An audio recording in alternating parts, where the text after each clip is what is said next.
आपकी एक viral video है जिसमें एक स्टूडेंट आपसे ये पूछ रहा है कि सर मेरी तो है ना गर्लफ्रेंड बस छोड़ के भाग गई है और अब मैं क्या करूं। तो उसके पापा ने एक बात बोली कि मेरे कंधे पे 2 स्टार हैं, 3 स्टार लग जाएगा, उस दिन मेरी बेटी की शादी कर दूंगा। अरे उसमें सलमान खान का डायलॉग है कि सुंदर लड़कियां हमेशा मैच में वीक होती हैं। तो फिर आपने जाकिर खान का भी डायलॉग सुनना चाहिए था। एक तो वो मैम देखी है मैंने, वो ला ला ला ला ला। हेलो राम राम सारे भाई भी कति दिल थे। मैं आपका अपना Hrithik Kataria, son of mister Amar Singh Kataria. तो आज हमारे साथ चाय पे चर्चा करने के लिए नॉर्थ इंडिया के सबसे बेस्ट टीचर, वो भी मैथ्स के, हमारे साथ बैठे हैं। कौन? नमस्कार करो सर को। रविंद्र पांचाल सर हमारे साथ बिल्कुल साथ साथ। हेलो, नमस्कार दोस्तों, जय हिंद, जय भारत, और खुश रहिए, मुस्कुराते रहिए। और आपके जितने भी व्यूवर्स हैं, सब्सक्राइबर हैं, सबको wish you all the best. और भाई बहुत अच्छा लग रहा है, आज ऋतिक भाई के साथ बैठा हूँ। और मतलब कुछ क्वेश्चंस थे इनके कि सर मैथ से हमें डर लगता है, हमारे पास कई डाउट्स आते हैं बच्चों की कि सर मैथ से डर लगता है, तो चलो इस पे चर्चा करते हैं भाई।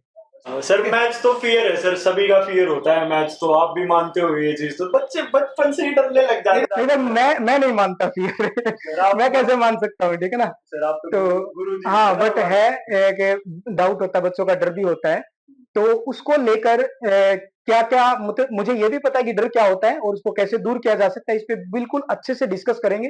एक एक आपके डाउट्स का जो है जवाब भी मिलेगा, आपको सोल्यूशन मिलेगा उसका। तो पूछे भाई, क्या पूछना है आपको सर। भाई देखो, मैं आपको है ना बिल्कुल एक बहुत प्यारी बात बताऊंगा सर, डाउट क्लियर करने में बेस्ट है, बिल्कुल बेस्ट है। कभी दिल से बताओ भैया, बात मेरी बात बताओ सर। पहले तो हम आपकी है ना जर्नी के बारे में जानना चाहेंगे। जर्नी देखेगा, अगर मैं मैथ्स के बारे में कहूँ तो एक अच्छा स्टार्टिंग से ही मैथ अच्छा था। मैं 5th क्लास का अपना एक एक्सपीरियंस बताता हूँ। तो जैसे डिस्ट्रिक्ट वाइज स्कॉलरशिप के एग्जाम्स होते हैं, तो एक हमारे मैथ का कंपटीशन हुआ था हमारे जींद डिस्ट्रिक्ट में, तो उसमें मेरी फर्स्ट पोजीशन थी मैथमेटिक्स में। तो हमारे वहाँ के जो एमएलए साहब थे, उन्होंने मेरे को मतलब कि इनाम दिया था। तो मैथ स्टार्टिंग से ही अच्छा था। और जैसा आपको लगता है ना डर, बीच में मेरा मैथ डाउन भी हुआ, मैं बता देता हूँ। मैं गेम्स करने लग गया था और मैं नेशनल खेला हूँ 2 बार 400 मीटर रेस में। तो उस टाइम ऐसा था कि थोड़ा सा पढ़ाई का टच छूटा।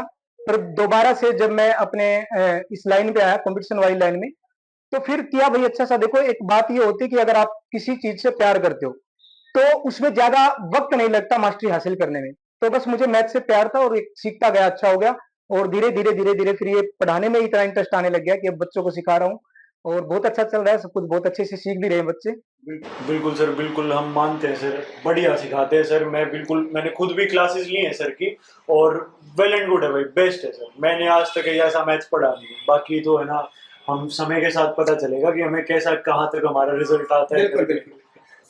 तो दोस्तों, आज हमारे साथ केपी भाई भी हैं, जो कि बिजनेस और स्टार्टअप कंसल्टेंट हैं। तो देखते हैं कि आज हम इस चाय की चर्चा पे हम क्या सार निकाल सकते हैं जीवन का। आइए दोस्तों।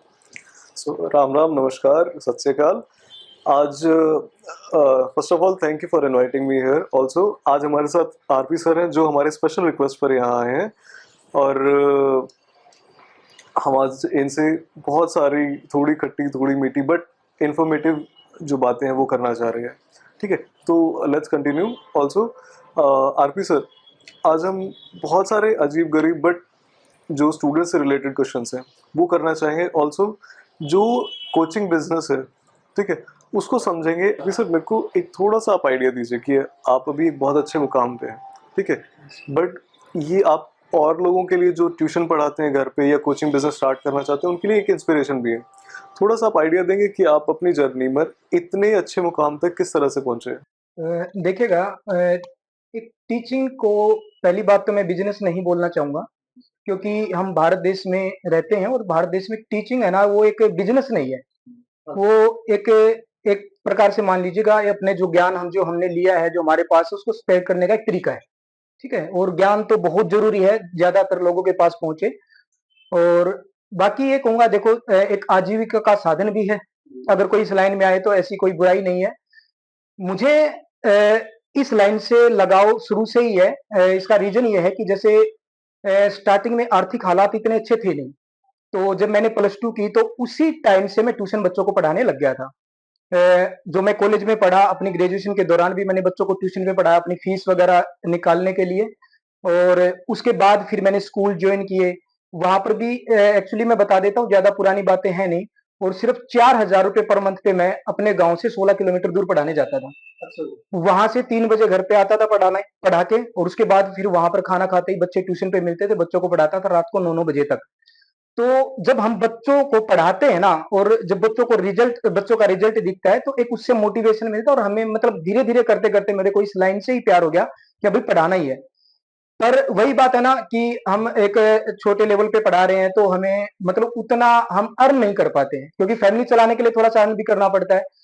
तो फिर एक ये माइंड में आता है, जैसे हमारा एक कंसेप्शन होता है कि भाई हमें गवर्नमेंट जॉब करनी चाहिए, समाज में रिस्पेक्ट होती है, तो मैंने गवर्नमेंट जॉब की तैयारी करना शुरू किया ग्रेजुएशन होने के बाद।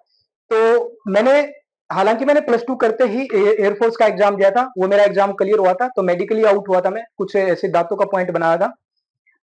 उसके बाद मैंने सीधा जो एग्जाम दिया था वो सीजीएल 2016 का दिया था, जो मेरा क्लियर हो गया था, ऑडिटर पोस्ट पे मैं लगा था। उसके बाद फिर 17 का सीजीएल क्लियर किया। बट क्या हुआ, जैसे 16 में मैंने टीचिंग शुरू कर दी थी एकेडमिक लाइन में, जैसे कॉम्पिटिटिव लाइन्स में, क्योंकि मेरा मैथ अच्छा था, तो मैं जब तैयारी कर रहा था तो उसके साथ साथ मैंने मैथ पढ़ाना शुरू कर दिया था। तो लॉकडाउन से पहले क्या था कि टीचिंग लाइन जो है, ये एकेडमिक जो वो था, उसमें एक अच्छा काम चल रहा था, मैं अच्छा अर्न कर पा रहा था, और दूसरा मुझे इस काम में मजा ही आ रहा था, क्योंकि मैं स्टार्टिंग से इंटरेस्ट था, मजा भी आ रहा है, अर्न भी कर पा रहा हूँ। तो फिर मैंने डिसाइड किया था कि गवर्नमेंट जॉब मैं नहीं करूंगा, पढ़ाता रहा। फिर एक टाइम ये भी आया कि लॉकडाउन लगा, जैसे टीचिंग का जो वो था, जैसे उस टाइम ऑनलाइन का हमें इतना वो एक्सपोजर था नहीं ऑनलाइन टीचिंग का, तो थोड़ा सा बेरोजगार ही कह लो, बेरोजगार बैठ गए थे हम, ठीक है। तो उस टाइम को भी सफर किया है, पर उसके बाद फिर हम ऑनलाइन आए। तो मतलब एक बार के लिए माइंड में आया कि गवर्नमेंट जॉब ही करना ठीक है लॉकडाउन के बाद जो है। मैं एक्चुअली वो बातें बताऊंगा जो एक्चुअली में होती हैं, जो हमारे मन में आता है, जो हमारे ऊपर मतलब ये दिखती है। तो उस टाइम आया कि नहीं, दोबारा से गवर्नमेंट जॉब की तैयारी करते हैं। तो फिर मैंने स्टेशन मास्टर का एग्जाम दिया था, एनटीपीसी के थ्रू जो होता है, तो मेरा स्टेशन मास्टर का एग्जाम क्लियर हो गया। बट जब तक वो एग्जाम क्लियर हुआ, उस टाइम तक मैं फिर टीचिंग लाइन में अच्छा कर रहा था, ऑनलाइन में आ चुका था, और अच्छे फॉलोअर भी थे, अच्छा खासा अर्न कर रहा था। तो फिर मैंने दोबारा से डिसाइड किया कि नहीं करते जॉब, अपना ठीक है, इसी लाइन में मजा आ रहा है तो ग्रो करते रहे। क्योंकि एक्चुअली बात क्या है कि इस लाइन को मैं छोड़ना नहीं चाह रहा था। कई बार क्या होती है, मजबूरियां आती हैं, हम सोचते हैं कि कुछ ना कुछ अल्टरनेट देखा जाए, बट जब ठीक चल रहा है तो फिर क्यों करें, वो चीजें हो जाती। तब तक ठीक हो चुका था, तो अपना इसी लाइन में लगा रहा। और फिर मुखर्जी नगर में भी पढ़ाया, हरियाणा में भी पिछले 7 साल से पढ़ा रहा था मैं। तो फिर धीरे धीरे करके अपना एप्लीकेशन स्टार्ट किया, अपनी एकेडमी स्टार्ट की, और एक कोशिश थी कि बच्चों को कम फीस में हम अच्छी शिक्षा दे पाए। तो यूट्यूब पे भी मैंने लगातार 4 महीने सब कुछ छोड़ के, अपनी जॉब छोड़ के, जहां पर भी मैं पढ़ा रहा था वहां से छोड़ के 4 महीने तक लगातार सारा सिलेबस करवाया मैथ का और रीजनिंग का। और जब लगा कि हाँ, अब बच्चे के लिए एक कंटेंट हो चुका है तैयार, कि यहाँ से जिसके पास फीस नहीं है वो बच्चा पढ़ सकता है, तब मैं अपनी एकेडमी स्टार्ट की और फिर मैं पढ़ाने लग गया। बिल्कुल सर, मैंने पूरा का पूरा देखा है, आपका कंटेंट देखा है 4 महीने का, जो आपने कह रहे हो कि मैंने यूट्यूब पे फ्री ऑफ कॉस्ट पढ़ाया है करके। उसमें मैंने बिल्कुल फर्स्ट लेके वीडियो को और सारी चीज वीडियोस को एनालाइज किया है। बहुत अच्छा कंटेंट है सर, बहुत ज़्यादा शानदार कंटेंट है। मैंने देखा है कि और बाकी के जो कोचिंग्स वगैरह हैं, बाकी के जो है ना इंस्टीट्यूट्स वगैरह, जो हमारे टीचर्स जो यूट्यूब पे पढ़ाते हैं, तो वो क्वेश्चंस ऐसे फ्रेम करते हैं जो कि है ना ईजी हो। मोस्टली मेरे को मैंने देखे कि इजी क्वेश्चंस को है ना वो ज्यादा देख लेते हैं करके, वो है ना सेम क्वेश्चंस सभी उनमें पार्ट्स में मेरे को मिलते हैं। बट सर मैंने जब आपका कंटेंट देखा, जब मैंने उसको एनालाइज किया, तो मैंने देखा कि है ना कहीं है ना वो क्वेश्चंस है ना वो इजी वाले तो थे ही थे, साथ के साथ है ना वो डिफरेंट डिफरेंट डिफरेंट चीजों पे भी है ना वो क्या कहते हैं उसको, काम किया जा रहा था सर उस पर, कि है ना भाई अगर इस एस्पेक्ट से नहीं निकल रहा है, इस एस्पेक्ट से ढूंढ के देख लिया, फिर इस पे देख लिया। तो बड़ा अच्छा लगा सर वो कंसेप्ट आपका, जो मेरे को तो एक्चुअली ऐसा होता है कि जब हम किसी भी मतलब एक युद्ध के लिए जाते हैं, तो एक जरूरत है नहीं कि सिर्फ हम तलवार लेके जाए, तलवार से काम चल जाएगा, हमारे पास भाला भी होना चाहिए, हमारे पास धनुष बाण भी होना चाहिए। जैसा कि आपको पता है आज के टाइम पे, पहली चीज तो सर बहुत सारे तो गवर्नमेंट एग्जाम्स है ना कैंसिल होते रहते हैं, ठीक है, टाइम टू टाइम है ना, कभी भी देख लो, पीछे एचसीएस का भी हो गया कैंसिल, और बहुत सारे गवर्नमेंट एग्जाम्स कैंसिल होते रहते हैं उसमें। इस दौरान बच्चों के ऊपर क्या बीतती है कि वो डिमोरलाइज हो जाते हैं, फिर उनकी मोटिवेशन गायब हो जाती है। फिर कभी कभी तो आज के टाइम पे ऐसा भी हो रखा है कि उनको इंस्पिरेशन भी नहीं मिलती किसी से, कोई अच्छा सा रोल मॉडल वो चुन नहीं पा रहे कि जिसको है ना देख के वो इंस्पायर हो सके करके। तो ऐसे केस में आप उन बच्चों का है ना जो मनोबल है उनको हाई रखने के लिए आप क्या कर सकते हो, क्या करते हो सर? क्या हमें हमें भी थोड़ा सा डायरेक्ट करो सर, बच्चों को भी हमारे। बिल्कुल, बहुत अच्छा क्वेश्चन है ऋतिक भाई का। तो देखो, गवर्नमेंट एग्जाम्स कैंसिल हो जाते हैं या कभी टाइम टू टाइम एग्जाम नहीं होते, ये तो गवर्नमेंट पॉलिसीज हैं। मेरे हिसाब से गवर्नमेंट, कोई भी गवर्नमेंट है अपनी इंडिया में है या किसी भी स्टेट में, तो ये उनका फर्ज बनता है कि टाइम टू टाइम एग्जाम्स कराए। तो गवर्नमेंट को ध्यान रखना चाहिए। दूसरी बात ये है कि बच्चा क्या कर सकता है, बच्चा पढ़ सकता है बस, ठीक है ना। और सीधी सी बात ये है कि कोई एग्जाम कैंसिल हो जाता है, बच्चे ने मेहनत की, एग्जाम कैंसिल हो गया, या फिर बहुत मेहनत करने के बाद भी कई बार सक्सेस नहीं मिलती है, एग्जाम क्लियर नहीं होता है। तो देखो, ह्यूमन बीइंग है और वो डिमोटिवेशन तो आता ही है, परेशान भी होते हैं। और फिर रही बात रोल मॉडल की, तो किसको रोल मॉडल बनाए, हमें कोई मोटिवेशन मिलता नहीं। तो इसके लिए मैं एक बात कहूंगा, रोल मॉडल और मोटिवेशन चुनने की जरूरत नहीं, हमें कहीं बाहर ढूंढने की जरूरत नहीं, अपने घर पे ही देखिएगा। हम सभी मिडिल क्लास फैमिली से बिलोंग करते हैं, अपने माँ बाप को देखिएगा, मैक्सिमम जो है खेती बाड़ी करते हैं। जैसे अपने हरियाणा की बात कहूँ तो अपने इंडिया में भी खेती बाड़ी करते हैं। किसी टाइम मान लिया किसी साल बारिश ज्यादा हो गई, फसल खराब हो गई, अब ऐसा तो है नहीं ना कि अगले साल वो किसान फसल उगाएगा ही नहीं, तो फिर से लग जाएगा, ठीक है ना। सेम यही चीज है कि एक टाइम अगर आपका एग्जाम क्लियर नहीं हुआ, आपने मेहनत भी की है खूब, तो मैं ये मानता हूं कि देखो, पर्सनली हर बच्चे को लगता है कि मैंने मेहनत की है, मैं भी कोई काम करूंगा और मुझे सफलता नहीं मिली, तो मेरे को ये लगता है कि मेरा जो एफर्ट था ना वो 100% था। पर देखो, कहीं ना कहीं कुछ हमसे चूक हो जाती है। हो सकता है हमारी मेहनत में चूक ना हो, हमारी स्ट्रेटजी में चूक हो, हमने कुछ तो कमी छोड़ी होगी। क्योंकि उसी एग्जाम में ऐसे भी बच्चे ना जिन्होंने एग्जाम क्लियर किया, तो हो सकता है कुछ ना कुछ चूक हुई है। तो सबसे जरूरी ये है कि हमें कमी को ढूंढना है कि क्या कमी रही मुझसे, कि भाई मैंने मेहनत भी की। पर आज के टाइम पे मैं बता देता हूँ, कंपटीशन इतना बढ़ चुका है कि सिर्फ मेहनत करने से सफलता नहीं मिलती दोस्तों, आपको स्मार्ट वर्क करना चाहिए। और खासकर जैसे बच्चा क्या करता है, बच्चा ये ढूंढता है कि मुझे क्या क्या पढ़ना है, किसी भी एग्जाम की तैयारी कर रहा है, लाइक जैसे सीजीएल की तैयारी कर रहा है, उसको पता है कि 4 सब्जेक्ट आते हैं, फिर वो ढूंढता है, एक जो थोड़ा सा अच्छा बच्चा है ना, जो क्यूरियस है थोड़ा सा, वो ढूंढेगा कि मुझे क्या क्या करना है, क्या क्या पढ़ना है।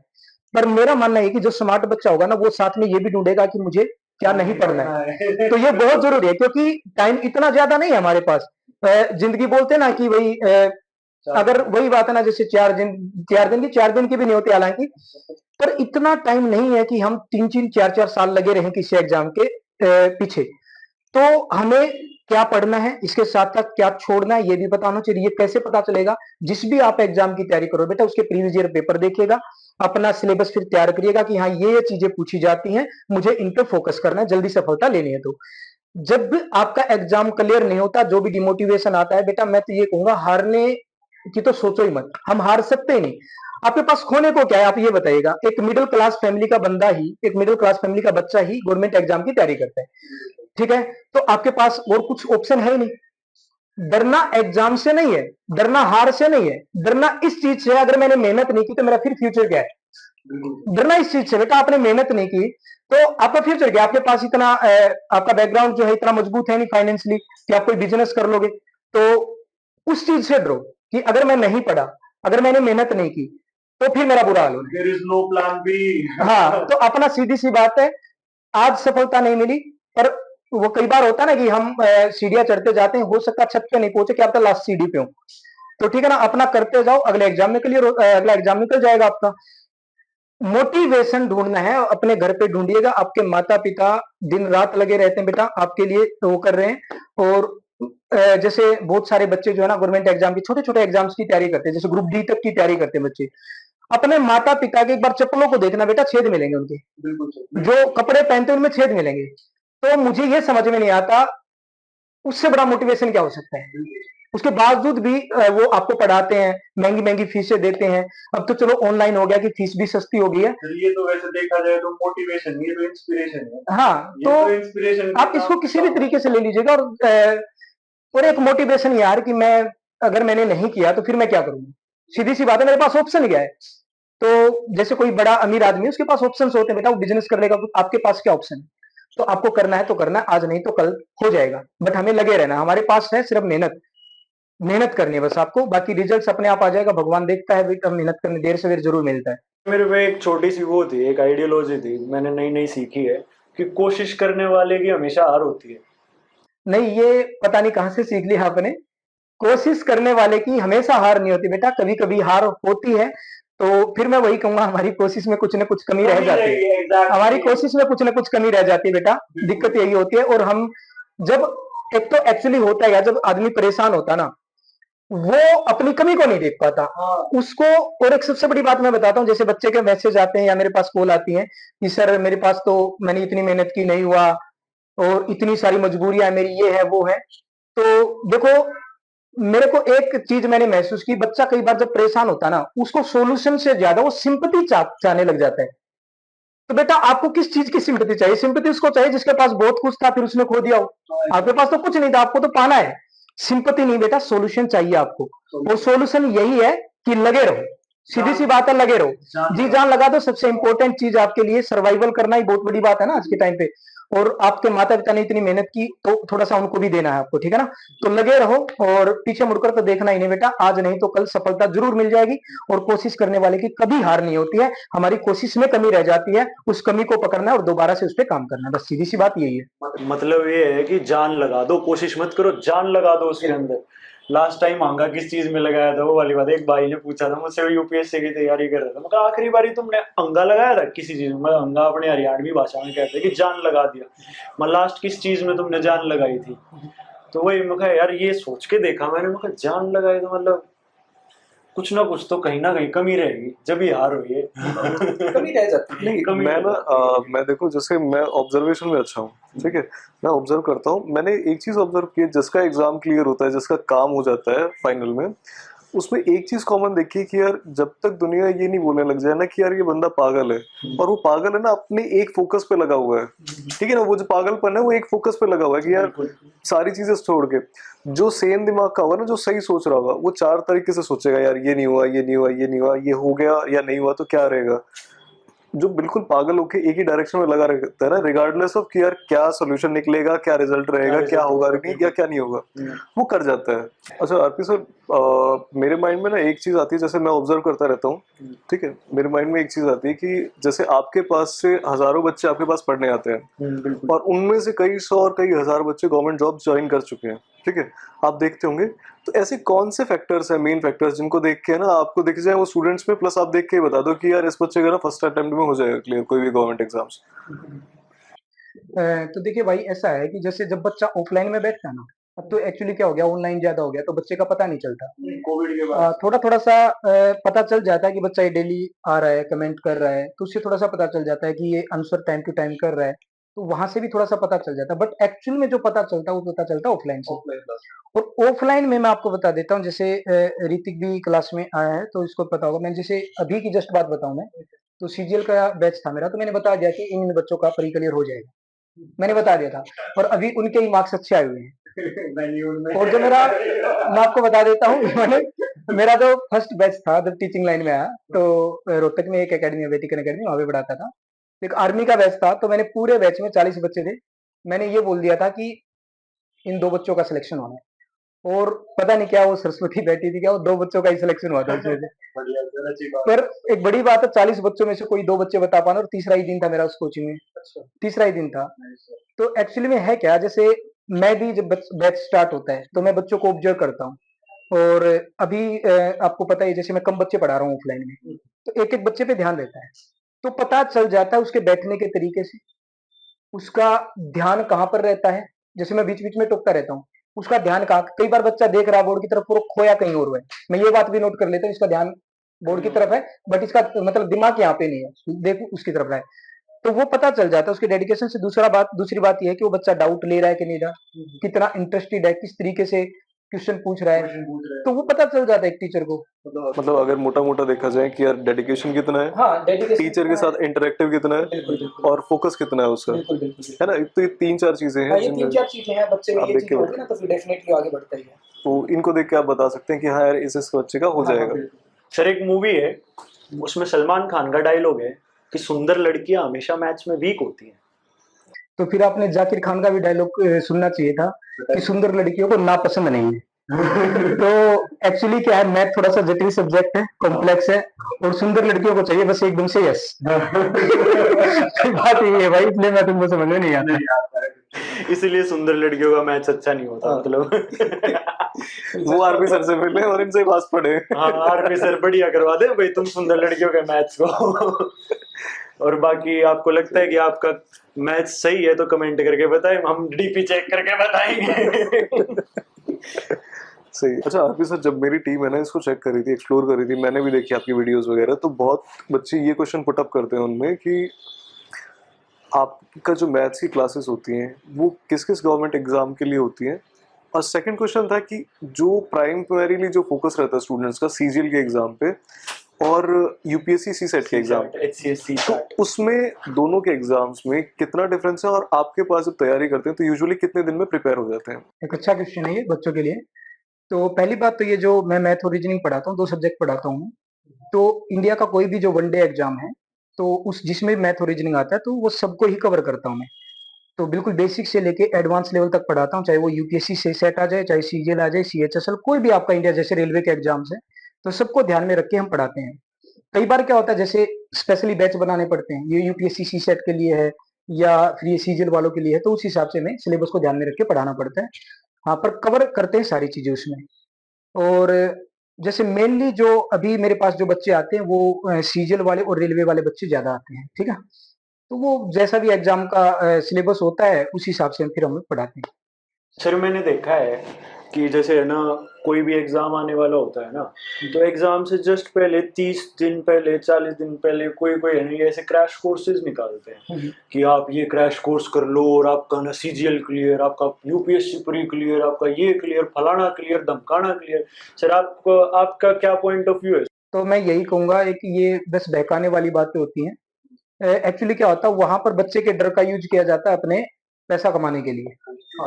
तो आप, हाँ, अगर ये सिर्फ 15-20 दिन में कोई भी एग्जाम क्लियर होता था तो मेरे हिसाब से सारे बच्चे 15-20 दिन ही तैयारी करते लास्ट में, ठीक है ना। नहीं, ये ऐसा कुछ नहीं होता, आपको पहले से ही तैयारी करनी पड़ती स्टार्टिंग से ही। और लास्ट के 15-20 दिन जिसमें आप क्रैश कोर्स लेते हैं ना, उस वो टाइम होता है अपना खुद से रिवीजन करने का जो आपने पढ़ा है। तो वहां पर क्रैश कोर्स में जाओगे, क्या ही आप सीख लोगे उसमें। तो मोटी मोटी चीजें पढ़ा देते हैं, और अब कंपटीशन इतना बढ़ चुका है कि सिर्फ थोड़ी बहुत चीजें पढ़ के आप सिलेक्शन नहीं ले सकते। तो बस अपना शुरू से ही तैयारी करिएगा, टाइम लगता है अच्छी चीजें होने में। तो वही बात है ना बेटा, महल बनने में टाइम लगता है झोपड़ी बनने के बजाय। तो कुछ अच्छा करना है ना, तो आपको टाइम देना पड़ेगा और स्टार्टिंग से ही तैयारी करते रहना चाहिए। सर जैसे आपने अपने कोर्स का ड्यूरेशन बताया कि आप है ना पूरा कोर्स है ना बहुत मतलब टाइम लेके करते हो, 9 to 10 months लगते हैं आपके कोर्स को रीजनिंग और मैथ्स को कंप्लीट होने में। और जैसा कि आपने बोला स्टार्टिंग में बताया हमें कि आप दूसरे कोर्सेज में दूसरी इंस्टीट्यूट्स में पढ़ाते थे, तो वहाँ पे और अपने खुद के काम में आपको क्या डिफरेंस लगता है कि क्या चीज़ का ज़्यादा आप अच्छे से इस्तेमाल कर पा रहे हो? हाँ, ये देखो, एक मैं क्वेश्चन का जवाब दूंगा। जहाँ पे मैं पढ़ाता था पहले भी, काफी इंस्टीट्यूट पे पढ़ाया, तो ठीक अच्छा खासा कमा रहा था। पर सिर्फ वो कमाना ही मेन लक्ष्य नहीं है। तो कहीं ना कहीं कुछ दिक्कतें क्या होती है, जैसे जब हम अदर इंस्टीट्यूट पे पढ़ाते हैं, तो हम पेड पढ़ाते हैं वहां पर। तो वहां पे क्या होता है कि जैसे एक लिमिटेशंस होती है कि भाई इतने लेक्चर में आपको अपना सिलेबस खत्म करना है। जैसे मुझे आज भी याद है, जब मैं ऑफलाइन पढ़ाता था दूसरी अकेडमी में, तो वो बोल देते थे कि मैथ का सिलेबस आपको सिर्फ 80 घंटे में खत्म करना है। क्योंकि हाँ, तो वो क्या होता है, जैसे वो पर आवर्स हमें पैसा देते हैं, तो आपको 80 घंटे में ही खत्म करना है। तो अब 80 घंटे में अगर मैं बात करूं सही तरीके से, तो मैं उसका 5वां हिस्सा भी ना पढ़ा पाऊं पूरे मैथ का। तो वो सेटिस्फेक्शन सा मिलता नहीं था कि जितना हमें बच्चों को देना चाहिए उतना हम दे पा रहे हैं। तो अब अपनी एकेडमी है, तो कोई पाबंदी है नहीं इस चीज पे। तो बहुत अच्छे से डिटेल के साथ चीजों को पढ़ाते हैं। तो 9-10 महीने हो गए, मेरा 9-10 महीने लग जाते हैं मेरे कोर्स को खत्म होने में। जैसे नंबर ऑफ क्वेश्चंस ज्यादा होंगे क्लास में, तो जैसे कई बार क्या होता है, बच्चा घर पे जाके प्रैक्टिस नहीं कर पाता, पर मैं क्लास में ही इतने क्वेश्चन करा देता हूँ कि बच्चे के को सीखने को भी मिले और प्रैक्टिस भी क्लास में ही होगी। तो वही चीज है ना, अच्छे से अगर कोई चीज प्रिपेयर करनी तो उसको टाइम तो देना पड़ता है। देखिएगा, जल्दबाजी में सारी चीजें अधूरी रह जाती हैं और फिर दोबारा से फिर लगना पड़ता है, तो डबल टाइम लग जाता है। नहीं, मैं समझ रहा हूँ अभी भाई कि अगर ऐसा कुछ होता है, बट अभी मेरा फोकस है ना एक क्वेश्चन पे है जो मेरी टीम ने स्पेशली लिख के दिया था। आपकी एक वायरल वीडियो है जिसमें एक स्टूडेंट आपसे ये पूछ रहा है कि सर मेरी तो है ना गर्लफ्रेंड बस छोड़ के भाग गई है और अब मैं क्या करूँ। बट उस टाइम पे आपने ना बहुत ज्यादा पॉलिटिकली करेक्ट आंसर दिया था कि यार आप अपनी पढ़ाई पे फोकस करो, ये करो वो करो।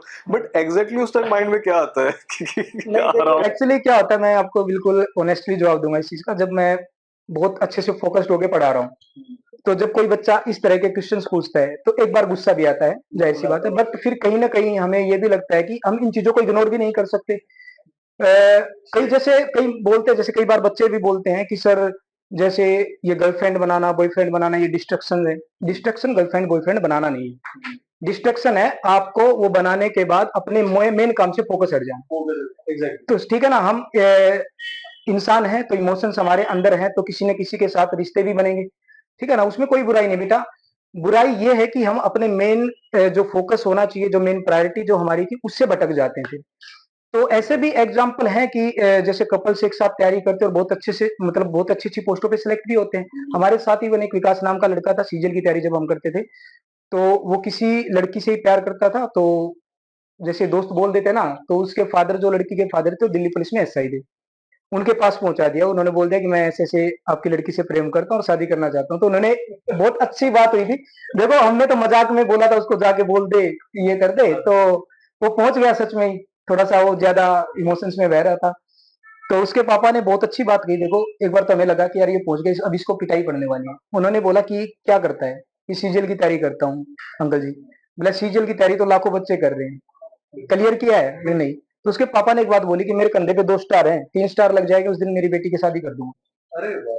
तो बहुत अच्छा एक वो उस लड़के ने मोटिवेशन लिया। अब वो लड़का और लड़की दोनों मतलब हमारे साथ ही थे। लाइब्रेरी लेके दोनों ने इतनी मेहनत की कि दोनों का सीजीएल क्लियर हुआ 2014 वाला।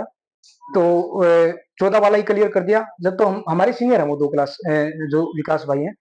और दोनों सेलेक्ट हुए दिल्ली में, दोनों की ड्यूटीज आमने-सामने ऑफिस है, दोनों के घर से गाड़ी लेके जाते हैं, वहीं पे फ्लैट ले लिया और वापिस आते इकट्ठा। तो ये भी होता भाई। इसमें है ना आरपी भाई, एक चीज मैंने बहुत इम्पोर्टेंट देखी है कि दो चीजें है ना बहुत अच्छे से लोगों को सीखनी चाहिए कि आप चाहे किसी भी पोजीशन पे हो, किसी भी मेंटल स्टेट में हो, आप समझ के देखिए उस लड़की के जो फादर है उसकी क्या मेंटल स्टेट रहेगी। बिल्कुल कि बिल्कुल। कोई लड़का उसके पास गया है ये बोल के कि यार मैं आपकी कोई बेरोजगार लड़का कि मैं आपकी लड़की को पसंद करता हूँ, बट स्टिल उनका ये रिस्पॉन्स था कि यार जब 3 स्टार लग जाए ना, हाँ, हाँ। वो अभी भी उस लड़के को मोटिवेट कर रहे हैं। हाँ, वो वही तो मैं कह रहा हूँ, बहुत अच्छा जवाब दिया उन्होंने। वो इतना जबरदस्त मोटिवेट कर दिया ना उनको। तो ये एक समझदारी। अब बात करने का ढंग है ना, उस लड़के के लिए जिंदगी बना गया उसकी। बिल्कुल, बिल्कुल। फर्क है सर, और कई कई जगहों पे तो हमने ऐसे भी देखा कि ये चीजें बन भी हाँ, नहीं उस पाती। उस बंदे का सिर्फ बात करने का तरीका है ना, हाँ, हाँ। उस लड़के की भी और उस लड़की की भी, दोनों की कंबाइंड जिंदगी बना गया। तो मैं तो माता-पिता से बोलना चाहूँगा जो हैं, तो मतलब किसी चीज़ का प्रेशर मत बनाइएगा बच्चों को, थोड़ा-सा उनकी पसंद भी सुननी चाहिए। उनकी भी सुनो। हाँ, और थोड़ा-सा मोटिवेट करिएगा बच्चों को, ये चीज़ कोई बुरी नहीं है कि हम इमोशन से कल को उनकी शादी तो करनी है कहीं न कहीं पे। सर तो हमारे टाइम पे जब पर बच्चों को भी ये चाहिए कि अपना जो प्रायोरिटी है ना उसको ना भूलें। उस चीज़ को ऐसा मत उस वे में मत ले जाइएगा कल को कहीं दूसरों को भी नुकसान पहुँचे, दूसरों के भी रास्ते बंद हो जाएँ। एक्चुअली जैसे क्या होता है बच्चे अपने लक्ष्य से भटक जाते हैं, तो यही इसीलिए चीज़ें बदनाम हो गई हैं कि भाई ज़्यादातर बच्चे फेल ही हो रहे हैं। फेल हो जाओ। ठीक है ना? तो अगर आप ज़्यादा इमोशनल नहीं है तो कोई दिक्कत नहीं है। तो दिक्कत वहीं पर आती है जब आप ज़्यादा इमोशनल होके सिर्फ़ उसी चीज़ को प्रायोरिटी मानने लग जाते हैं और अपने लक्ष्य से भटक जाते हैं और फिर कल को देखो जैसे मैं एक बात बताता हूँ, जैसे लड़कियों को मैं खासकर बोलूँगा कि ठीक है, ये चीज़ें ठीक है बट आप अगर पढ़ के सिलेक्शन लेती है ना, तो आप ये मत मानिएगा सिर्फ़ आपका सिलेक्शन हुआ, आपके आस-पड़ोस की 10 लड़कियों को पढ़ने की हिम्मत मिल जाती है, उनके माता-पिता को एक मिल जाता है कि हाँ, लड़कियाँ भी कामयाब हो सकती हैं। बिल्कुल बहुत जरूरी तो है। आप बहुत जरूरी खुद कामयाब होके अपने आस-पास की 10 लड़कियों को उस रास्ते पर ले आती हैं। तो ये चीज़ें चलती रहती हैं भाई बट अपना है ना एग्ज़ाम पे फ़ोकस करना चाहिए, पढ़ाई पे फ़ोकस करना चाहिए, करियर ज़्यादा ज़रूरी प्रायोरिटी है, प्रायोरिटी ये भी है, छोड़ना नहीं चाहिए बट कुछ ऐसा तो करो ना कि ये चलो मैं इसके साथ रहना चाह रहा हूँ, तो मैं इसको अलग करो। करूँ क्या कि ऐसा कि इसको खुश रख पाऊँ? हाँ, उसके लिए तो एफर्ट पढ़ना ही पड़ेगा दोस्त। एफर्ट्स तो करो। बिल्कुल हाँ, एफर्ट्स अपना के बिना काम कुछ नहीं करते होगा। रहिए, उसको भी मोटिवेट करिए, खुद भी मोटिवेटेड रहिए। बिल्कुल सर, एफर्ट्स तो दोनों हाथों से चाहिए। हाँ, सर वही है ना कि ताली एक हाथ से नहीं बजती, ऐसे कैसे बजाए, दोनों हाथों से बजानी पड़ेगी जब भी हमें कुछ। सर जैसा कि हमने देखा है कि बच्चों का क्या होता है कि 10th क्लास तक, 9th क्लास तक, 6th क्लास तक है ना, कभी मतलब एक पॉइंट ऐसा रहता है कि जहाँ तक है ना उनका एक सब्जेक्ट स्ट्रांग रहता है, किसी का साइंस सही रहता है और किसी का मैथ्स सही रहता है। पर उसी चीज के चलते है ना वो 10th के बाद है ना नॉन मेडिकल, मेडिकल या फिर आर्ट्स की तरफ रुझान कर लेते हैं। और सर हमने देखा है कि ना हर एक एग्जाम के अंदर है ना मैथ्स बहुत बहुत कंपलसरी है। विदाउट मैथ्स चाहे आपको पासिंग लेना हो सी सैट में या फिर आपको सीजीएल में आपको कट ऑफ क्लियर करनी हो, तो उन बच्चों के लिए मैथ्स अगर उनका है ना अगर इस टाइम पे वीक है 11th-12th में और आगे चल के वो उस चीज को कॉप अप करना चाहे तो वो कैसे करे, कैसे उस चीज को टैकल करे। हाँ एग्जैक्टली, ये चीज तो मैंने भी देखी है जैसे कि जो बच्चे, जिन बच्चों का स्कूल टाइम पे मैथ्स वीक होता है मान लो, तो वो या तो यूपीएससी का सी सेट देने में प्रॉब्लम होगा उनको, या सीजीएल में होगा, या कोई भी गवर्नमेंट एग्जाम, कॉम्पिटिटिव एग्जाम, उस टाइम पे क्या उनको करना चाहिए, बड़ा थोड़ा सजेशन है। अच्छा क्वेश्चन है। देखो कोई भी जब हम गवर्नमेंट एग्जाम की तैयारी करते हैं, तो एक चीज़ मैं बता देता हूँ, जो गवर्नमेंट एग्जाम्स में जो सिलेबस आता है वो आपका स्कूल टाइम वाला ही होता है। तो एक अगर किसी कोई बच्चा स्कूलिंग जिसकी अच्छी हुई है, स्कूल टाइम में बहुत अच्छा रहा है, तो एक एक्स्ट्रा एज तो मिल ही जाता है उसको। और जो बच्चा उस टाइम वीक था उसको थोड़ी सी दिक्कत भी आती है। बट मेरा ये मानना है कि उस बच्चे को क्या करना है, थोड़ा सा पेशेंस तो रखना पड़ेगा। तैयारी करनी है, उसको छोड़ना नहीं है। करना है तो सीधी सी बात है, पढ़ना भी पड़ेगा। थोड़ा सा पेशेंस रख के बिल्कुल बेसिक से काम करना शुरू करे। हो सकता है किसी नॉर्मल जिस बच्चे की स्कूलिंग अच्छी है उसको 6 महीने लग गए वहां तक पहुंचने में, आपको 1 साल लग जाए। बट ऐसा नहीं कि आप कर नहीं पाओगे। जैसे 1-2 एग्जांपल इसके भी मैं दूंगा जरूर। अभी जैसे मेरे पास जैसे कुछ एक्स सर्विसमैन पढ़ने आते हैं बच्चे। अब एक कोई लड़का है जो 10th करते ही आर्मी में सेलेक्ट हो गया, 16 साल की वो जॉब करके आया। पहली बात तो 10th करते ही लग गया, 16 साल फिर पढ़ाई से दूर रहा। उसके बाद अभी पिछले साल ही मेरे यूट्यूब पे वीडियो पड़ी है, राकेश सर बोलता मैं उनको, आर्मी से रिटायर्ड हैं, दिल्ली पुलिस में एसआई लगे हैं। मतलब जो वहां से रिटायरमेंट आए, पहले अटेम्प्ट में ही क्लियर कर दिया। तो बिल्कुल 16 साल से पढ़ाई से दूर थे। अभी एक लड़का मेरे पास नेवी से रिटायरमेंट था, वो पढ़ रहा था और वो 10th करते ही नेवी में लग गया था। बट अभी फर्स्ट अटेम्प्ट उसका सीजीएल का अब की बार क्लियर हो जाएगा श्योरली, आपको पता है उनके बारे में। तो बस यही चीज है कि आपको फोकस्ड रहना है, थोड़ा सा पेशेंस रखना है कि हाँ मुझे पता है मैं पढ़ाई से दूर था, टाइम लग सकता है पर मैं सीख लूंगा। एक मैं किसी भी कोई भी आप काम करो, पढ़ाई ही नहीं कोई भी काम करो, एक अप्रोच आपकी रहनी चाहिए फोकस्ड। कि मैं सीख लूंगा।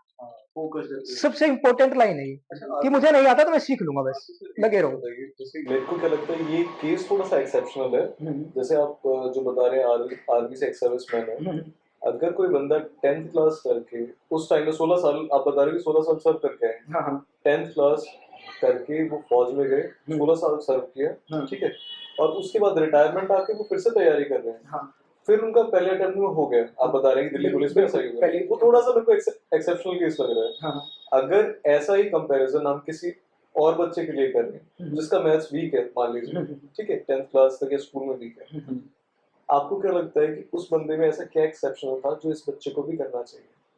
तो देखो मैं वही बात आ जाती है डेडिकेशन की, डेडिकेशन वाली बात होती है। मैथ उनका भी अच्छा नहीं है, 16 साल बिल्कुल पढ़ाई से दूर है, बट उसके बाद बावजूद भी एग्जाम क्लियर किया उन्होंने। मैं एक चीज नोट करता था, मेरे से ऑनलाइन पढ़ता था वो बच्चा, डेली मेरे को उसके कमेंट दिखाई दे रहे हैं क्लास में, डेली रूटीन है।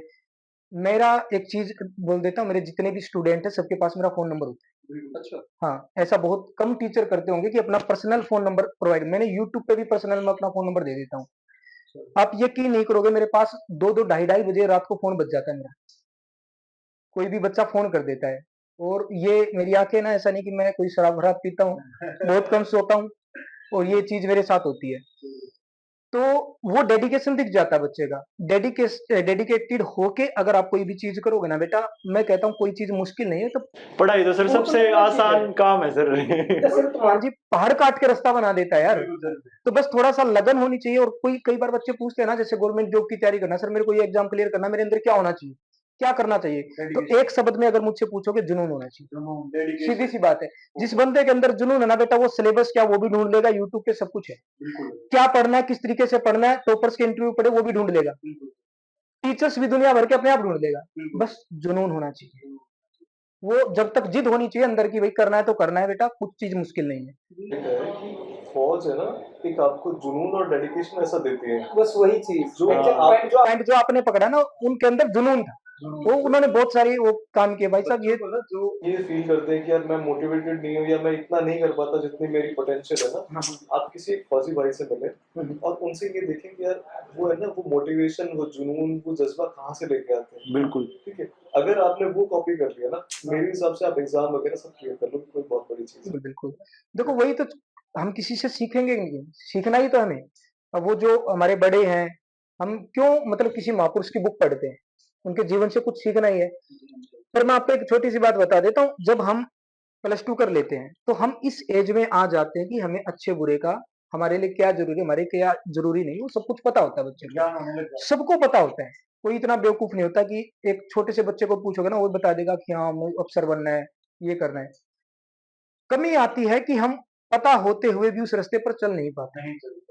ठीक है ना, बस यही तो सुधारना अपने आप को। और जिंदगी इतनी बड़ी भी नहीं है दोस्त कि आप खुद गलतियां करके सीखो।